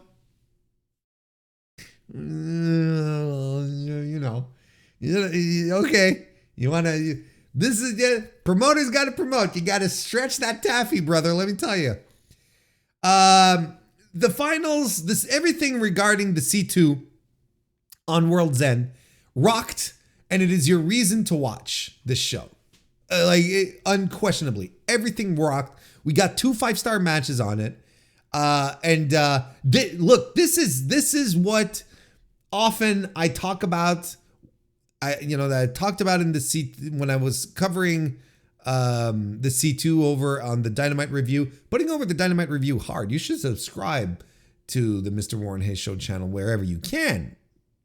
That way you won't miss the Dynamite reviews, which I talk about a lot because I do a lot of talking about AEW on the Dynamite Review. But when I've been breaking stuff down, and especially when I'm doing the G1 coverage over the summer, it's that feeling. That's the feeling we got at World's End for these matches. This is how a fucking wrestling tournament should feel like at the end, or even throughout. But just incredible matches from guys absolutely leaving it all out there, flooring you with the talent and the capacity that they have. This is how I finished that. I finished watching, the finals, and I was like, God damn, like this rules. And these are unquestionably, unfucking questionably, the best matches of the tournament happened here. I think it elevated everything else. And things kind of went my way, kind of went my way, where I'm like, okay, where I was like, so ultimately, I ended up maybe missing on the my final prediction, but Kazuchika Okada and Will Ospreay in the finals. This is what I've been saying. If AEW's thing now is that they're promoting this tournament as being a highfalutin, an important, crucial tournament in professional wrestling, one of the most prestigious in the world. Well, you got to bring the guys who bring the prestige. You finish with Will Ospreay and Kazuchika Okada, and you finish with them. They win, and that's it. That's poof. You let them do a tremendous match, and there you have it. This is how you set the seeds for your tournament to be credibly perceived as a great tournament. Not just great because you tell us it's great, right? Not just because the promoter is in promoter mode and talking about how great it is. No. We're talking when the fans get behind it, when the fans see it, and the buzz around it is, this tournament actually does rule. It's the case with the G1. And the G1 hasn't even been comparable to the great G1s of the mid-2010s, or throughout the 2010s, really. It hasn't even been comparable to those. And yet we still talk in reverence about it because the standard of quality is there, was established, regardless of what the promotion tells you. Regardless of whether the promotion tells you, this is the greatest tournament of all time. Like, all promotions are going to tell you that their shit is the greatest. But when it actually is, you can feel it. You can feel that buzz. So I'm hoping that this kind of vibe that they've established here will carry into the C2 next year if they do it again. I don't think it's as much the rating success as it was last year, as the inaugural edition was. I think we're closer to what AEW is able to be in these types of circumstances. I had a lot of fun watching the tournament. I had a lot of fun watching AEW because of the tournament. The tournament makes me happy. For me, this is what I seek out in pro wrestling. It's oddly enough, it's pro wrestling that I look for. But it was the right call. Like, I can't deny that this was the right call. And it was the right call because everything was really, because you saw where we're going.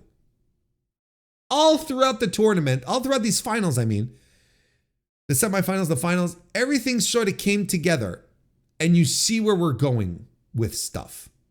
I'm getting a little ahead of myself. Let's start talking about the obvious talking point here.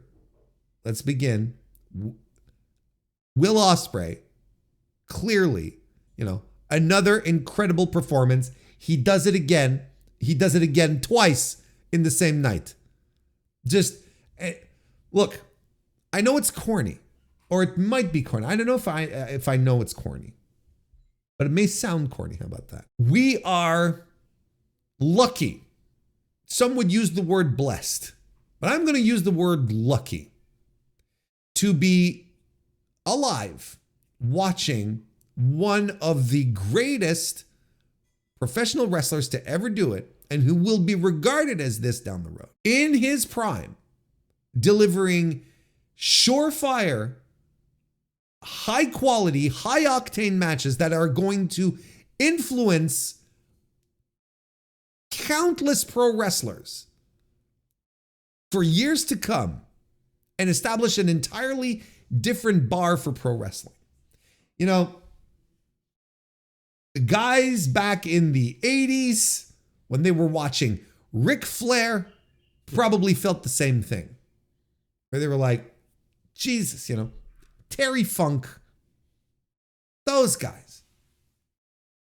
And we currently have one of these guys in our midst right now who is establishing his legacy as one of the greatest to ever do it.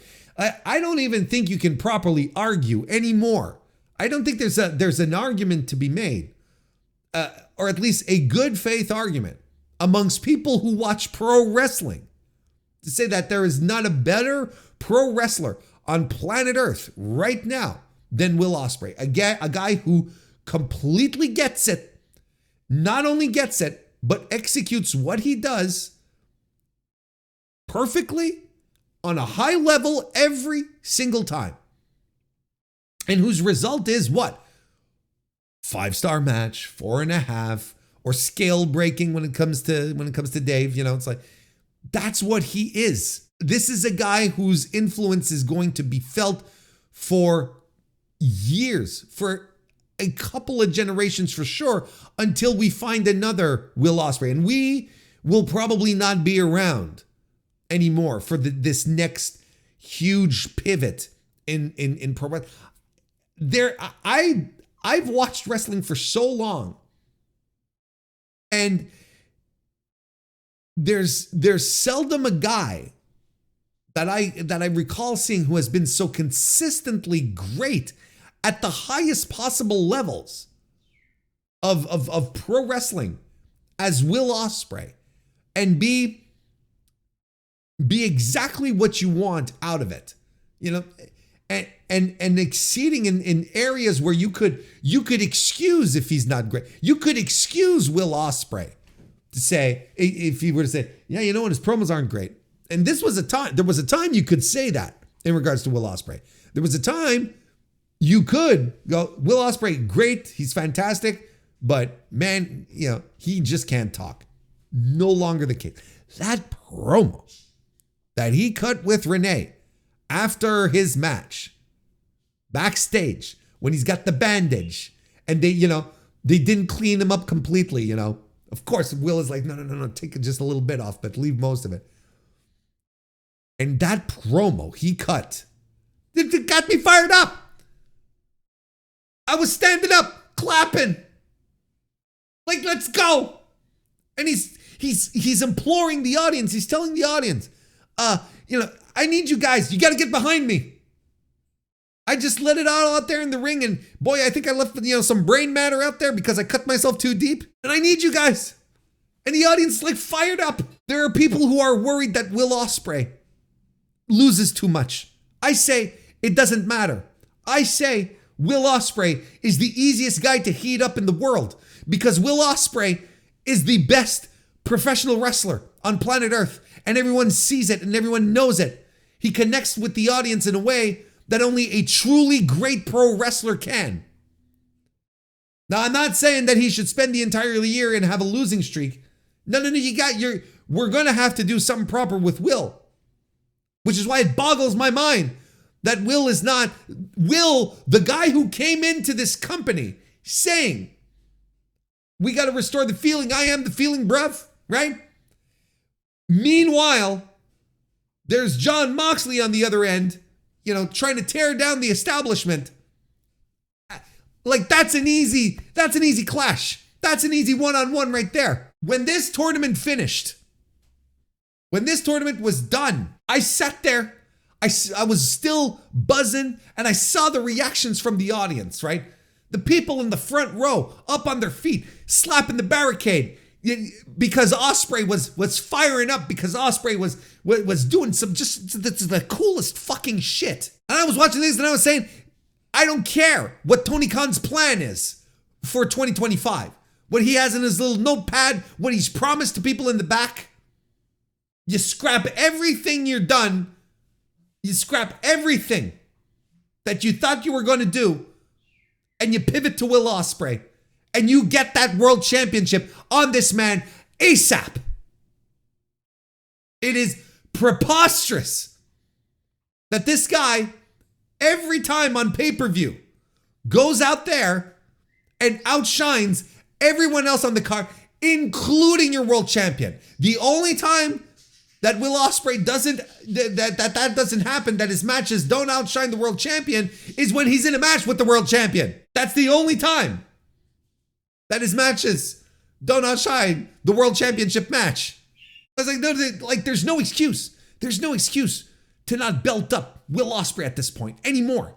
It's ridiculous. It's preposterous. This is the guy you go full steam ahead on. This is a guy who understands what the audience, what the pro wrestling audience wants. This is a guy who not only understands this, but can deliver it every single time. You got to stop waiting for the perfect moment. You got to stop waiting for the perfect moment when your company is struggling to put 3,000 people in a building for your weekly TV, when your ratings are at their lowest in the history of the company. You don't have the luxury to wait for the perfect moment. And I don't care how many times Will Ospreay has lost. You can do this with Will Ospreay anytime. You could do it starting on Wednesday on Dynamite if you wanted to. You could start it right there because Ospreay is ready to go and the audience is ready for Will Ospreay. I would argue that the audience is begging for Will Ospreay to be in a top spot. Never mind what Busted Open Radio and Eric Bischoff have to say about Will Ospreay or the bad faith accounts on Twitter. I would even go as far as to say, for your 2025 resolution, Tony Khan, if you're listening, your 2025 resolution should be, I should get off social media. Not just get off Twitter, get off social media. It is not an appropriate representation of what the overall general professional wrestling fan wants or what they think, because the well is too poisoned with bad faith morons. And off of it, keep your head down and put out the best pro wrestling show you can. And it starts by belting up the hottest guy you have in the company. And you've had him for almost a full year or a full year. I can't remember when Ospreay debuted, right? Didn't he debuted last fall, I think?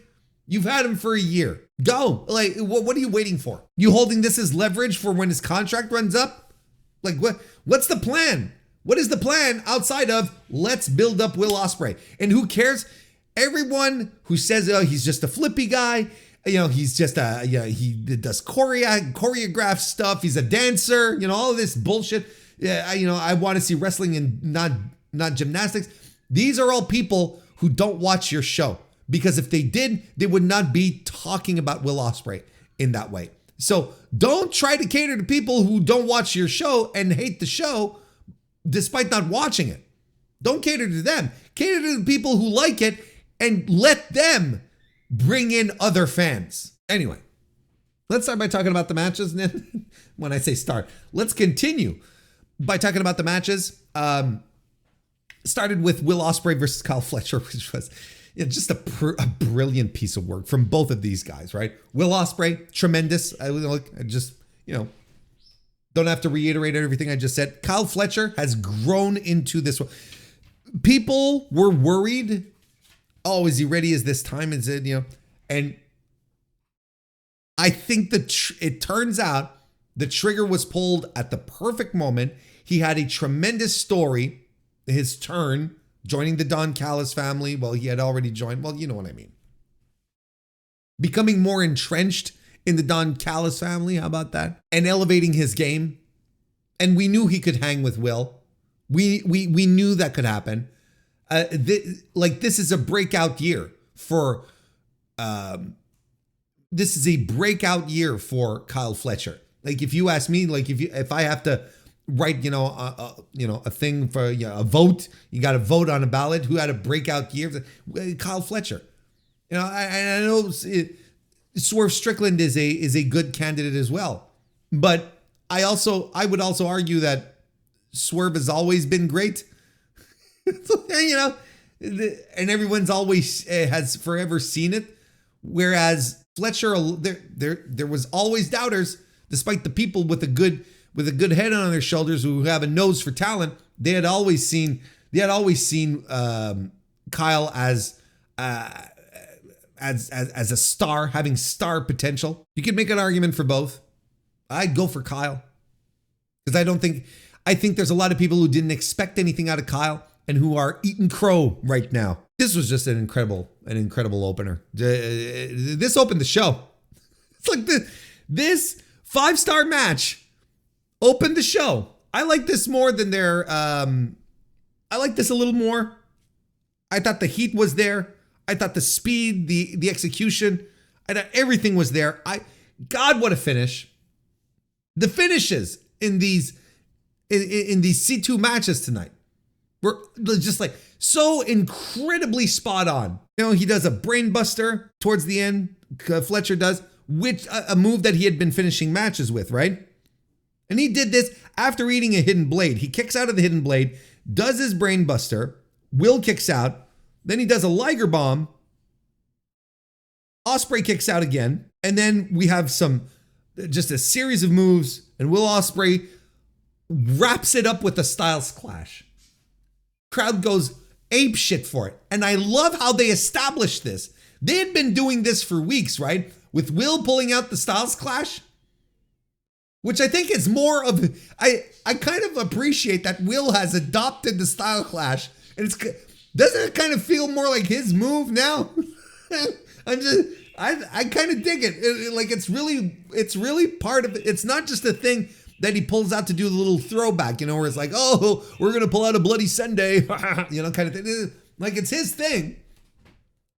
And he's been doing it for a few weeks in the tournament matches, right? Never finishes a match with it, right?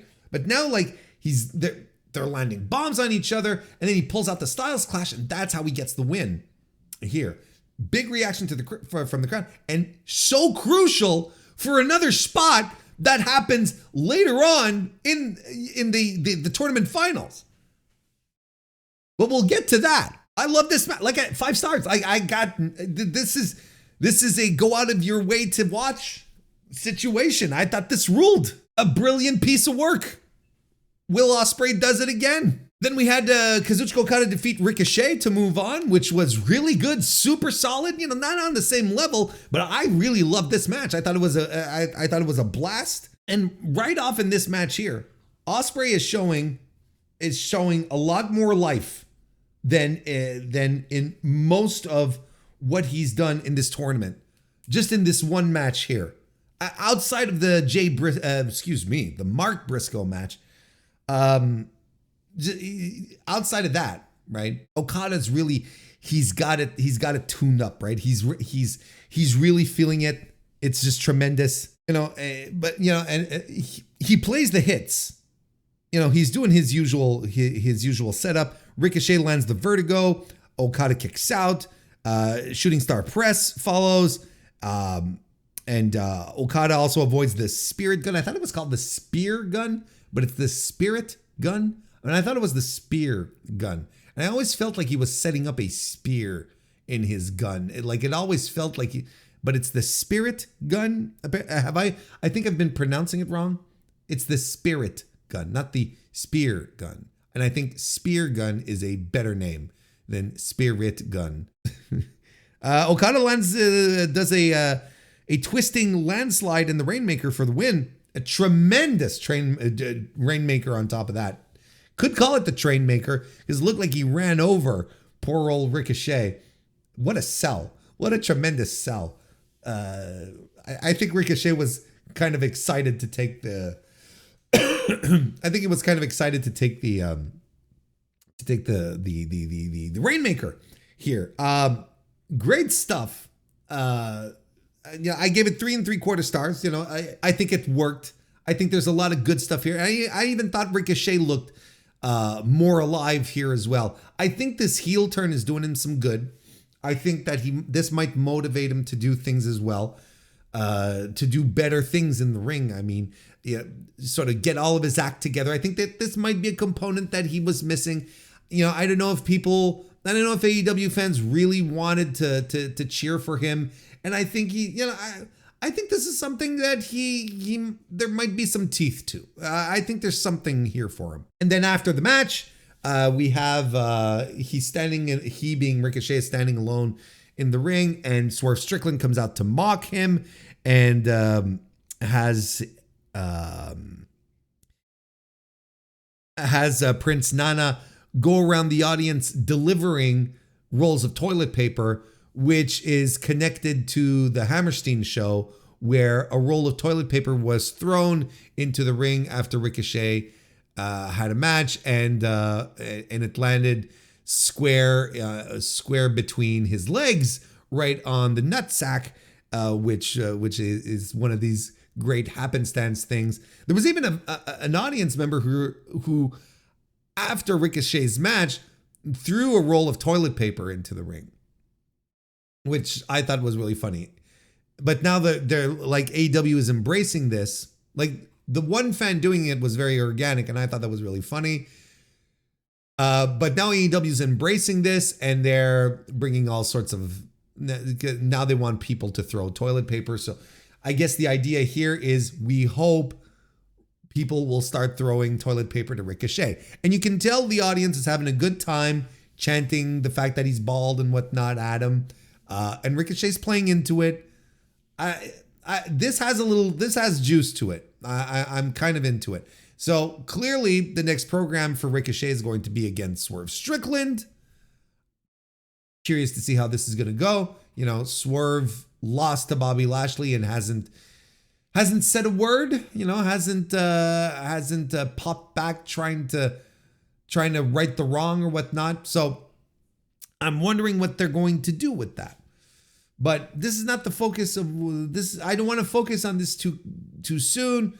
But you know, we clearly established that out of the C2 for Ricochet here, out of these finals, we've got a new program moving forward, and a program, again, credit where credit is due, that has been simmering for the past couple of weeks with the little backstage interactions between both guys. It's been interesting. So again, credit where credit is due. They're building these feuds. They've been happening before the feuds happen, and so on and so forth. So it's good stuff. I got to give them the credit here. And then later on in the evening, after Okada having a big definitive win, and here's the thing, no bullshit, right? No low blows, no hidden objects, no nothing. Just a clean definitive win by Okada.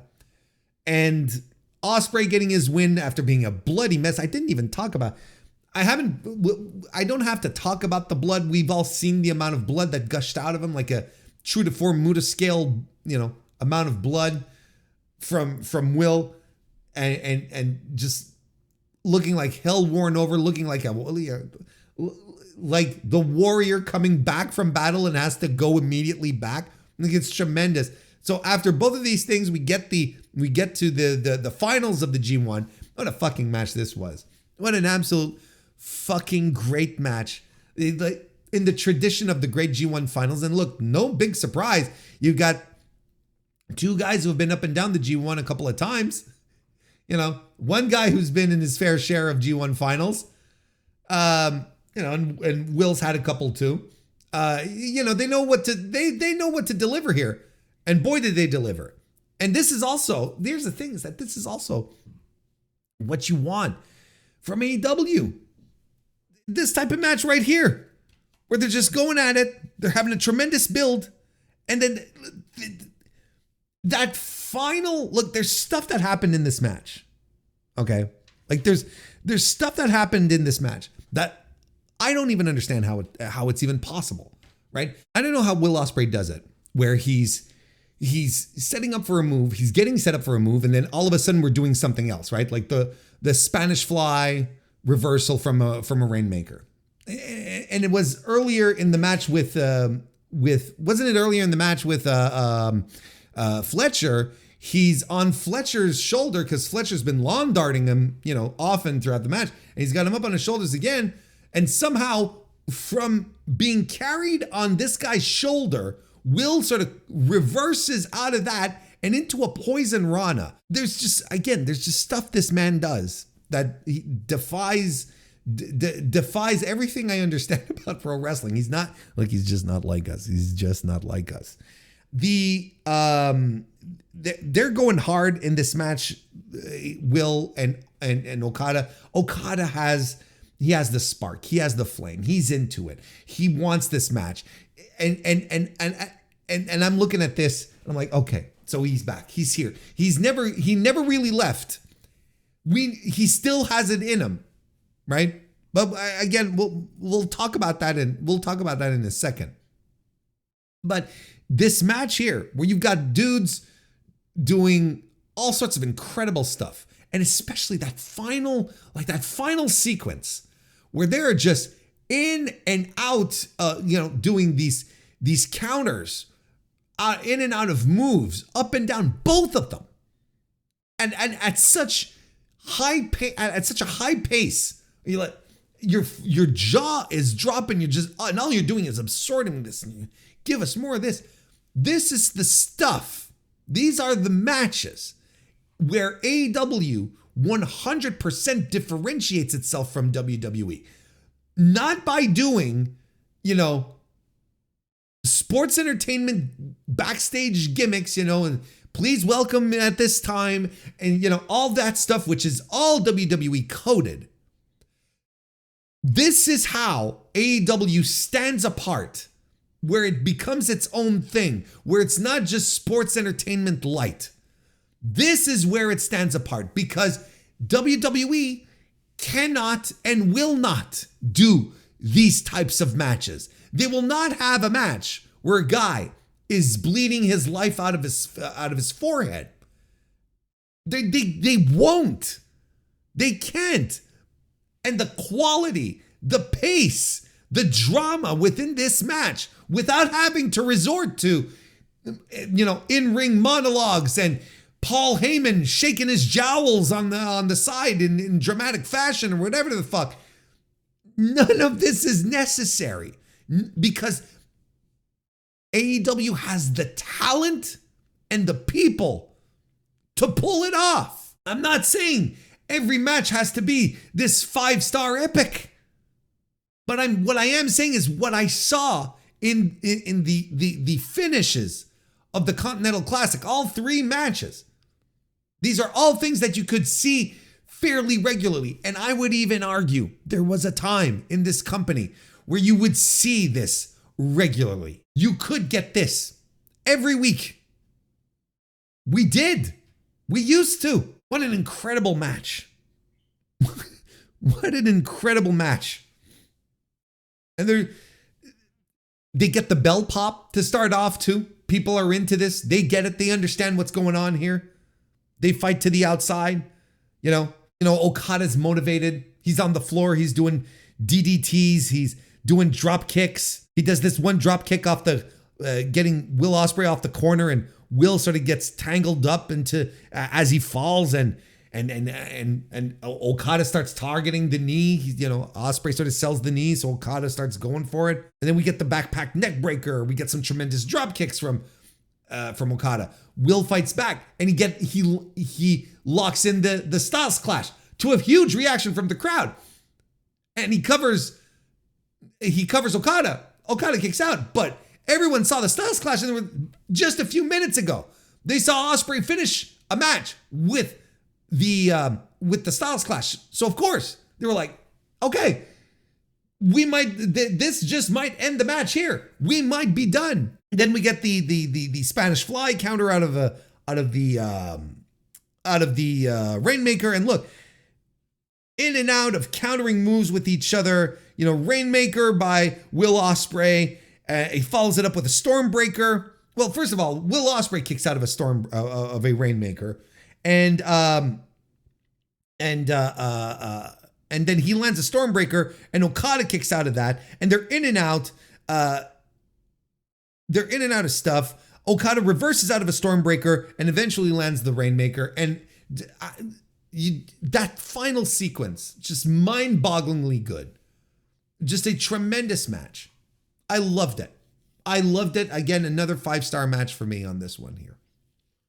Just brilliant stuff from both these guys. Of course, Will Ospreay and Kazuchika Okada, who's still showing. Look, this week, again, on the Dynamite review, see, there's a theme here. You watch the Dynamite review, but seriously, on the this week, this very week, this past Friday, yesterday, well, the day before, I should say, I'm recording this on Sunday. On Friday, when I recorded the Dynamite review, I was saying how I think I got off the Kazuchika Okada train, and I was giving it some time. I was giving it juice, right? Because there's a lot of people around me who were throwing their hands up in the air and we're giving up on Okada, and we're like, look, he's not trying. He's not into it, and he's done. He just wants to, he wants to be surfing with Nakamura. This is what he's doing. He's surfing with Nakamura. That's where we're at right now. But so I said, just to wrap it up, I said, I'm off the train. I'm joining these people. I'm off the Kazuchika Okada and AEW train. That's all there is to it. But in this match, he showed, as many of us still did suspect to a degree, even though we were kind of fed up of waiting for it, but we still did suspect that he was, that he can still flip the switch and show that he has the fire, that he can have these incredible matches. He's just choosing not to. But when it's time to deliver, when it's time to make it big time, Kazuchika Okada shows up, and we get the Rainmaker again, and we have the guy who was one of the greatest pro wrestlers to ever do it.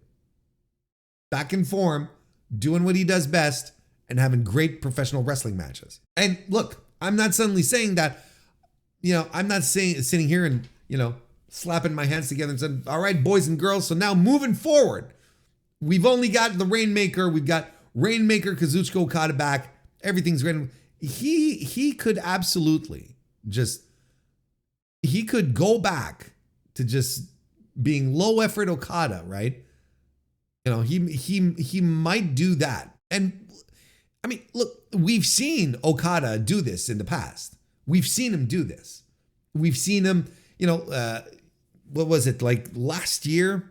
Wasn't it his last year in New Japan where they were, he had a herniated disc, right? In his back. And he was wrestling through it. And everyone was like, no, this doesn't work, right? That doesn't make sense. But that was the story that was being told. He has a herniated disc and he's still wrestling. And everyone was like, no, he wouldn't be wrestling if he had a herniated disc. It hurts like hell. Like it doesn't make any sense.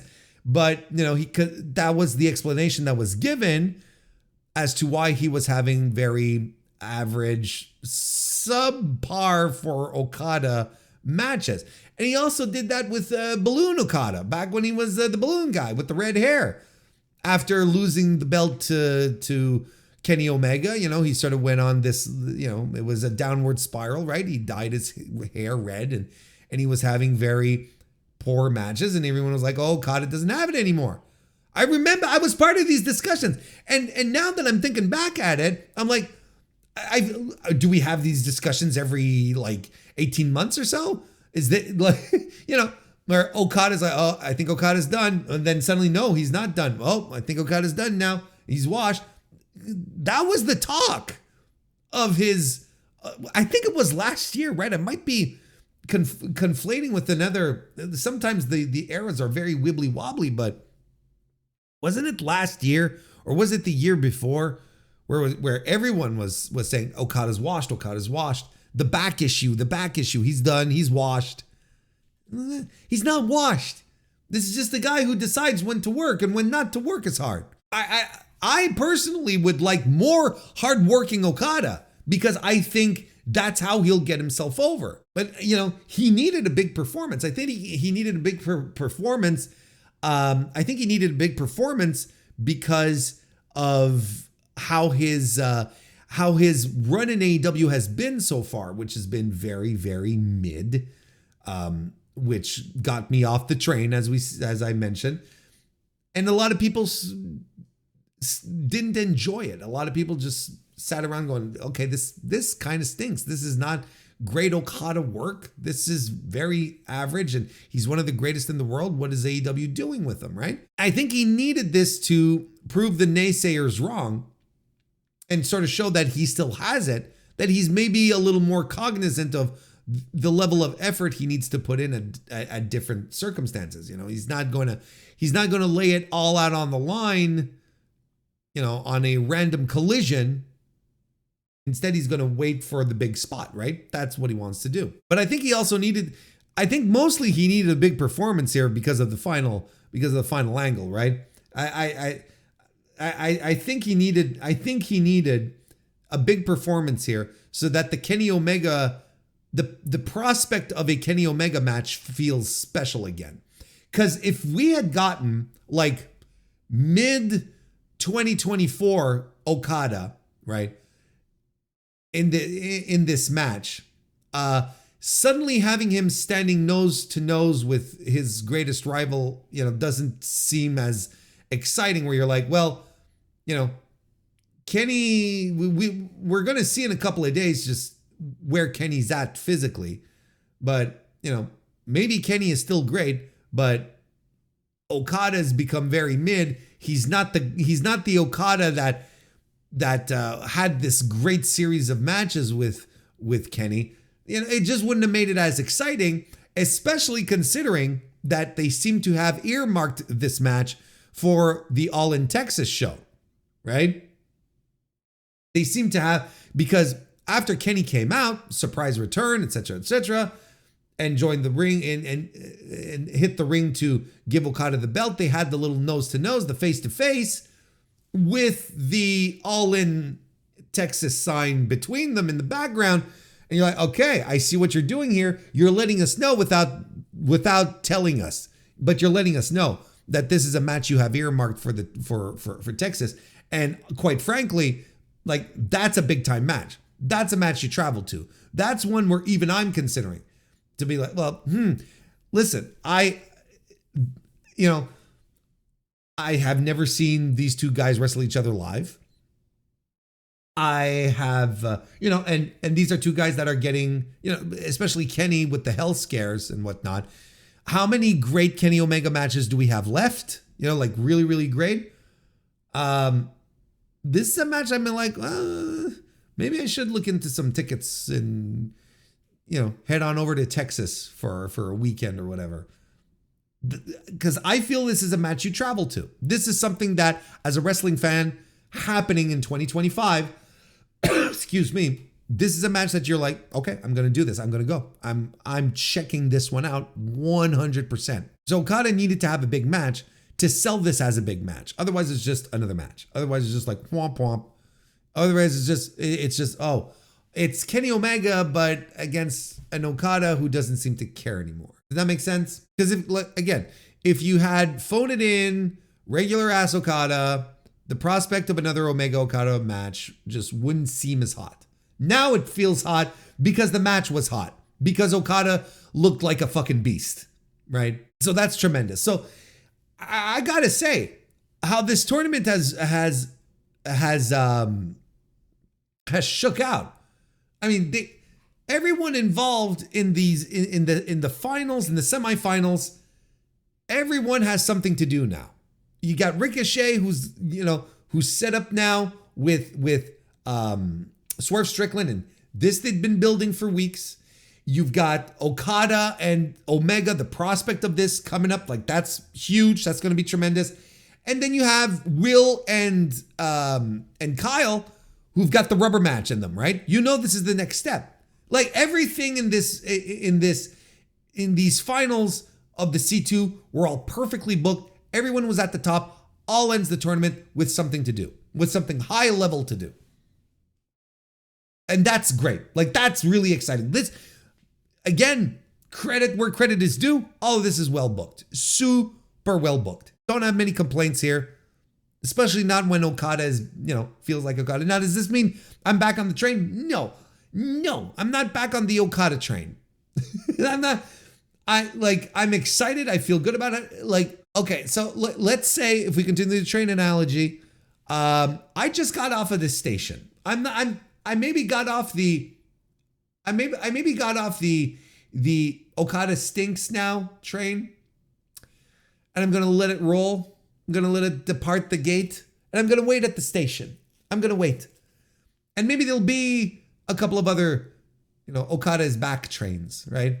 But I'm not gonna jump on the first one I see. I'm gonna hang around. The station. Gonna have a little sandwich. Gonna get a nice little drink, bottle of water maybe, and I'll wait. I'm not back on it yet.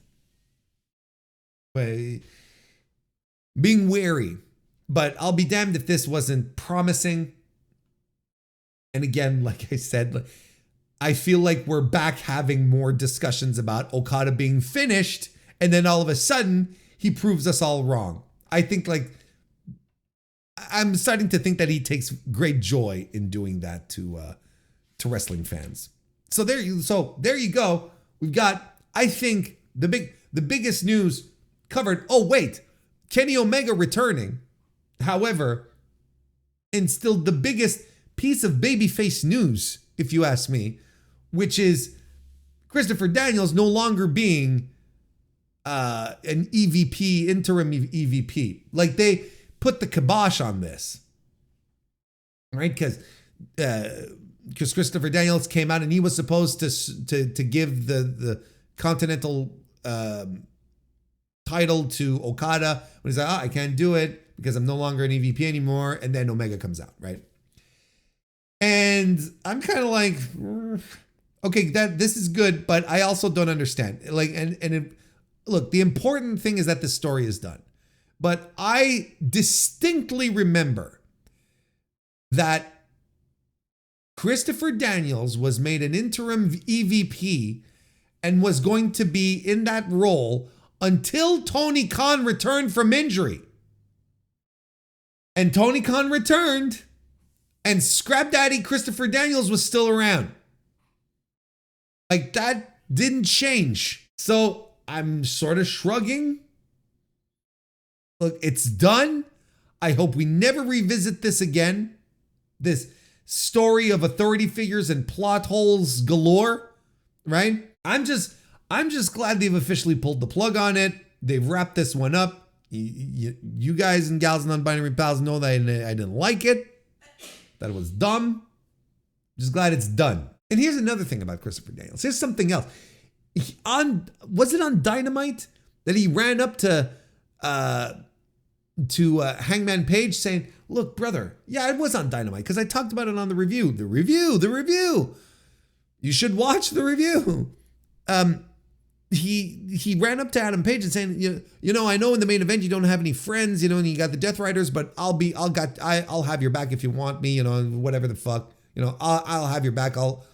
Where was Christopher Daniels during this match? Because at some point the Death Riders sort of overwhelmed people. They were doing interference right and left. Where was Christopher Daniels? I hope Adam Page, the first thing he does maybe on the fight for the fall in Dynamite is that he calls out Christopher Daniels and said, you said you'd have my back, you didn't have my back, I challenged you to a match, and then he just fucking lariats him to death. Anyway, I'm so sick of it all. Look, I'm so glad it's done. I'm so glad this Christopher Daniels authority figure bullshit is done. There's a whole other card, Warren, that you should be talking about too. Yeah, really? Yeah, you should. Let's keep going down then. Mercedes Moné successfully retained the TBS title against Chris Statlander in another great match between these two, and another great match for Mercedes Moné. And not only that, okay, there's a lot of things to unpack here. Longest match of the show was this title match here. 24 minutes, 35 seconds, according to Cage Match.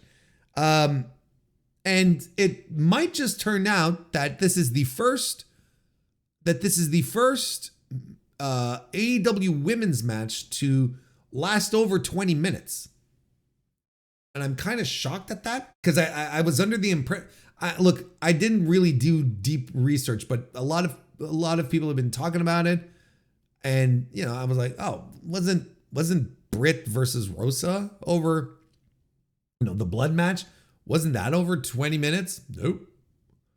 No, this is apparently this is the first match to go over 20 minutes, and I thought it rocked. I thought it was great. I liked it a little less than Statlander Moné 1, but this was tremendous stuff. And what a final. I loved how this match was constructed. I love how how gritty it got at points. And look, I said it multiple times. Mercedes Moné, one of the great qualities of her style is the sloppiness she brings, but a sloppiness that works for her. She's not a precision worker, and that's to her advantage, because I think that when she does stuff like that pile driver on the apron, which looked infinitely rough, that's what it adds so much to the match. It adds so much. I'm like, oh my God, she almost killed her. But it was great. And Mercedes does 7-3 amigos, or rolling suplexes to the delight of the crowd. Statlander was using her power moves, and she's so good. Both of these women, they connect so well. This was so friggin' great. This is the stuff that you expect out of Mercedes Moné to begin with, especially at the price that she's been hired at. This is the stuff that you expect from her. And Statlander, she is so solid and reliable and good. And the AEW fans, they love her. They love her because they know she's one of the OGs. She's there from the start. People never gave up on her, even while she was gone for a while with an injury. She's an easy shoe-in, right? I loved how she caught. I love how she caught Moné off of a Meteora and into a power bomb. And then there was the whole spot, right? I think it was after the pile driver where they ripped off the ring skirt as they were falling off to the floor. Anyway, it doesn't matter. Basically the undercarriage of the ring is exposed, and you can see the truss, the structure under there. And Mercedes wedges Statlander's boot into the truss there, and Statlander's stuck. So, Mercedes has her way with her and then leaves her out for the count out and whatever. And she just, does heel things. Statlander has to take her boot off. She's like, I'm stuck here. So she wrestles with, one boot off for the rest of the match, which is awesome. I thought it added such a grittiness to it. I thought it was great. But, Mercedes used it to her advantage, right? She slides out of the Saturday Night Fever into an ankle lock, and oh man, what a match. What a match. I gave this match 4 stars. You know what? I think I'm going to give it up. I'm going to push it up to 4.25. The more I'm thinking about it, or I'm like, hey, you know what? I love this. This is so good. And another terrific match by Mercedes Moné, who, to close out the year, has decided to just have incredible bangers. Just pump, pump, pump, pump, one after the other. We're not fighting Layla Gray here. No. She's like, give me the top level women, and I'm gonna go. Put me in, coach. I'm gonna swing for the fences. Tremendous stuff. Like, her end of 2024 has been phenomenal. It's been phenomenal, and I'm gonna repeat what I said on the. I'm gonna repeat what I said when I reviewed, what was it? Not Battle. I can never remember the New Japan Strong names. The Long Beach show. Not Fight for the Fall. Strong, is it Strong Style Evolved? I don't remember. The Long Beach show where she main evented with Husky. Just, this is what Mercedes Moné should do regardless in the first place. That's what she needs to do, is wrestle. This is where she stands out. It's wrestling, not the skits, not the backstage gimmicks. This is always where this is where she stands apart. This is where she makes herself into who she is. This is why some people say, this is why people are reminded as to why she's quite possibly the best women's wrestler in North America, is when you let her wrestle. You let her go out there and do fantastic things. She has had nothing but hits.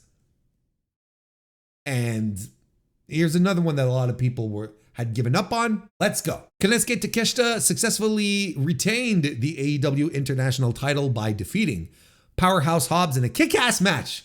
This just kicked ass. This is a match that just kicked a lot of ass.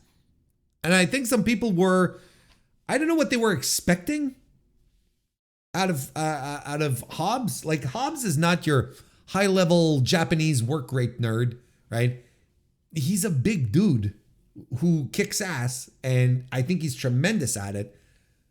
He's been so good at it, in fact, that I don't have any issues with this match. This is really good, and you know, maybe to a degree, maybe some people were a little disappointed in this match because. Or weren't as invested in it because Takeshita is going off to Japan, and on January 4th is fighting Shingo Takagi in a title versus title match. So, you know, maybe people, oh, he's not losing here. No, and there was this really scary botch at some point, you know, where Hobbs slips off the top rope, and so does Takeshita. I think Takeshita might have slipped off as well, sort of like to cover for Hobbs, not make it look like it was just him, which is tremendous stuff. And commentary covered for it well as well. But I think it's one of these botches that just added to the match, where it's like, okay, now it didn't take away from the match, it added drama to it. And they do a superplex. They do it again. They set themselves up again. They do it in a superplex, a top rope senton by Takeshita, spinebuster by Powerhouse, Avalanche Power Slam by Powerhouse. And at some point, I love this. He's taking the knee brace off. The knee's hurting. Takeshita's working it, you know, the surgically repaired knee. So he takes his brace off. And commentary's like, yeah, because the swelling, it's probably. I'm like, oh, this might be a short term, a good move, but maybe long term might be a bad move. And I'm like, God damn, this rules. Like, all of this is. Look. My stories don't need to be very complicated when it comes to pro wrestling. You just have to tell me something that makes a lot of sense. This was making a lot of sense. It was well exposed to me to make sense. This was great. 3 3/4 stars for me. After Konosuke Takeshita weakens Powerhouse Hobbs in a guillotine, which allows him to land the Raging Fire for the win. MJF defeated Adam Cole to retain once again the Dynamite Diamond Ring. I did not hate this match as much as other people did. A lot of people really didn't like this match. And I think that what it was is that a lot of people like me are just not invested in the story and were ready for it to be done. I think a lot of us were just waiting for all of this for us to finally start the healing from the brochacho stuff of 2023. I think we all needed this to begin healing, moving away from all of this. Because, you know, This was not, it was not interesting. It was the least for the last few weeks. Well, since Adam Cole came back and whatnot, this whole MJF, Adam Cole, Kyle O'Reilly, Roderick Strong, Mike Taven, Matt Taven, Mike Bennett stuff has all been systematically the worst stuff on AEW TV. Like, it's systematically been the least interesting, sometimes the worst stuff. I don't think this match was as bad as, for instance, Cage Match would like you to believe. I don't think this was a particularly great match. I thought it was fine. This is a 2 3/4 star match. It's not a bad match. This was not a bad match, but it was a match that you could tell everyone just wanted to move away from, that we were excited to get done.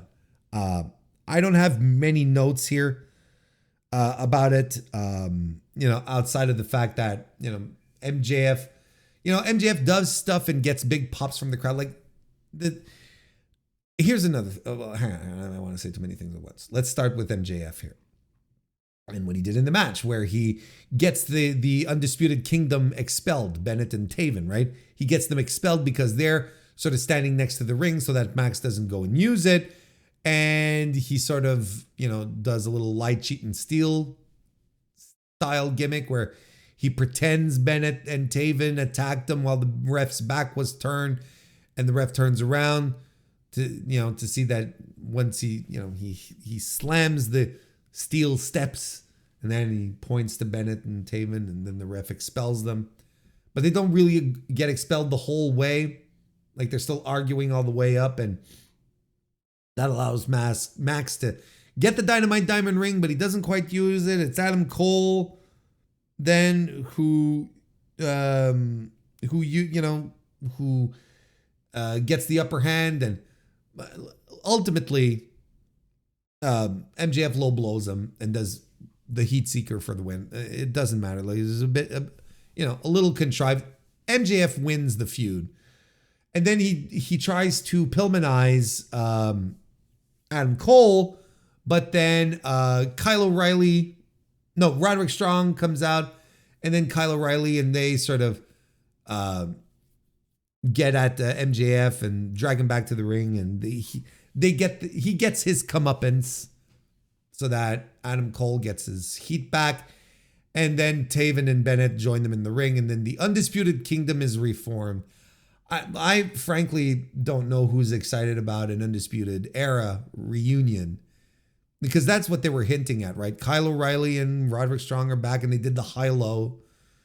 I don't know who's excited about this. I don't know who's excited about another Undisputed Era reunion. It does nothing for me. Not anymore. It's like, there was a time that I'd be like, oh, this is cool, but even I remember when they did it back when Adam Cole had joined, and Bobby Fish and Kyle O'Reilly were a thing, and I remember when they did it, and I remember saying, why are we trying to bring back stuff that happened in the other company? Can't we just build our own stuff? And now it's just like, now it just feels all contrived. The good part is that it does feel like this feud is finished. It does feel like everything is done now, and we're all ready to move on. That's the good part. Like, that's legitimately the good part. But like I was saying, but just before we wrap it up, there's a lot of stuff that MJF did in this match that got cheers from the crowd.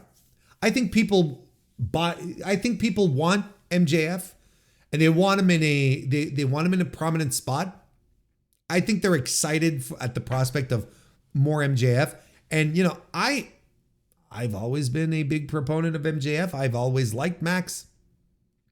I think there's a lot of people who are extremely hard on him for no reason. I can't defend the Brochacho stuff. That era really did stink. But, when MJF came back and cut that great hate promo, and the stuff that he did with Dan Garcia, that to me is prime MJF and is great. That's where he should live. So, begs the question, though, what's next for him for MJF. I mean, what's next for the Undisputed Era? But that's,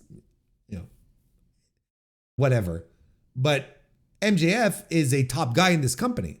And right now, all the top guys are kind of like saddled into programs. What are we doing with MJF? That to me is very curious, because this audience wants some MJF. The AEW viewing audience wants MJF. What are we going to do with MJF? Don't have an answer because I'm not a booker. Mariah May defeated Thunder Rosa in the Tijuana Street Fight to retain the AEW Women's World Title. This, to me, was the worst match of the night. This I didn't care for much. 2.5 stars. Even when it comes to like, I was looking forward to it because the women's plunder matches, the hardcore matches that come out of the AEW women's division, are historically great, good to great. Not a lot of stinkers in the group, and are usually really, really entertaining. This did not fall into that category. I thought it was very average. I thought everything was very soft. The final spot, just tremendous. There's the driver off the apron was a hellacious spot. It looked really, really rough, actually. But all throughout the match, I don't know. Didn't seem like there was any snap to what they were doing. It just felt like they were moving from spot to spot. Didn't feel like a match. It didn't feel like a cohesive match, is what I should say. I don't know. They didn't do anything for me. Very soft, very predictable. The tax and the pinata made me smile, of course. But that's the last show from the main card. The last match from the main card, right? Right. Other than that, we had a very, very, very passable 0 hour. Something that you really don't have to go back and watch anything at all. Toni Storm defeated Layla Gray. Layla Gray has still she was boasting in an interview. Oh, I went to train at the New Japan Dojo, and as if she's still got a long way to go. Like there's a lot of things she hasn't put together yet. She hasn't put everything together yet. Like, she's got stuff, right? She can do moves, but she still struggles to put together a match. Toni Storm wins. Jeff Jarrett defeated QT Marshall. Fun little prelim where, QT's the ultimate heel. Jeff Jarrett teasing that his career might be coming to an end. He's going to reflect on his career, and he's going to tell us all about it on January 1st on the Dynamite Fight for the Fallen. So, but yeah, just skip the match. And then the 8-man tag match where Action Andretti, Leo Rush, and the Murder Machines defeated the Outrunners and Top Flight. Yep. Fine work. Nothing more to say. This was quite all right. Top Flight get the win. There was some, not Top Flight, excuse me. Andretti and Rush get the win, which is clearly setting them up for a tag team title shot against Private Party, who came out to do their song. I'm already over Private Party. I don't know. I've never really been into it. I was kind of curious to see what they were going to do with them as tag champions, and clearly it's not going to be interesting. I don't know why I thought it'd be different. I'm not into it. I'm really not into it. I'm not into it at all, actually. So might as well strap up Leo Rush and Andretti if that's what you want to do. But ultimately, you have to strap up the Murder Machines. That's what you need to do. That's the most interesting tag team they have right now. I know everyone likes the Outrunners, but I've made my case for reasons to not push the Outrunners, that they should never be pushed. And but the Murder Machines, that'd be great. Just run through the entire division, just beat all the fools up. That's what I'd like, but did we do it? We're done. We went through the entirety of AEW's World's End 2024. Again, a good show. A good show that I enjoyed tremendously. There's sit down, treat yourself to a good wrestling pay-per-view.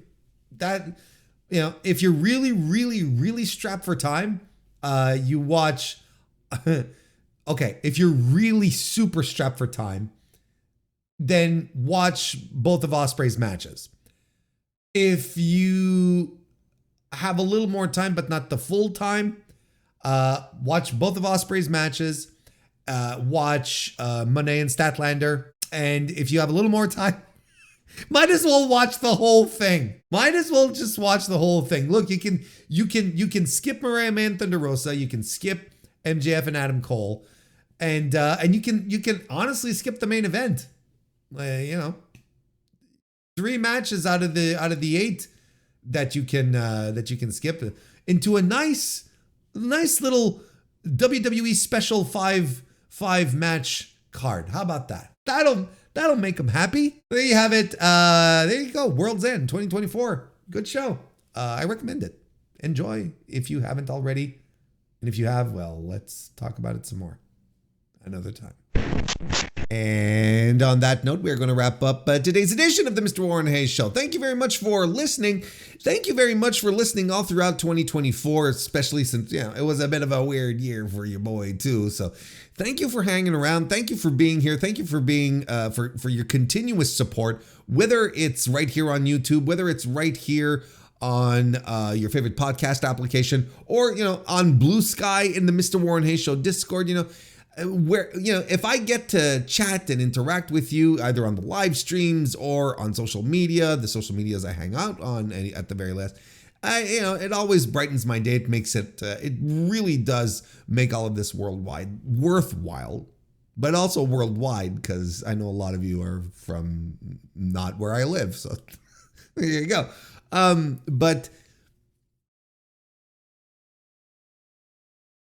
But I'm not kidding. Like that's really the thing.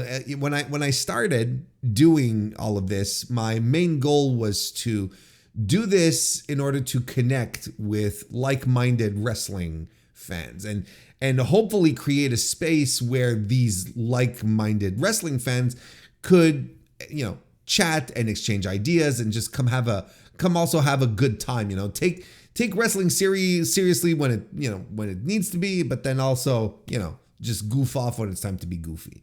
And I hope that this is that you feel it, and it's still what I want to do moving forward. So,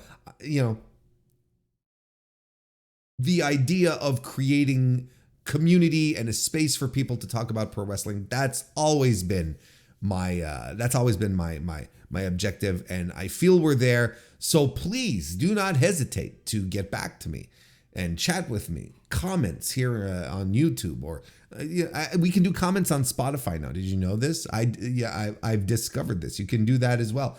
Like I said, Blue Sky, the Discord. Join the Discord. It's in the Mr. Warren Hayes. It's in the link. No, it's in the link of the description. The link is in the description here, along with the Blue Sky account. Look, just find us, enjoy everything, and I hope you all have a great rest of your week. I hope it's a good start to 2025 for you. Thank you very much for being here. Go watch Randy Orton and get back to me, and I'll see you next time.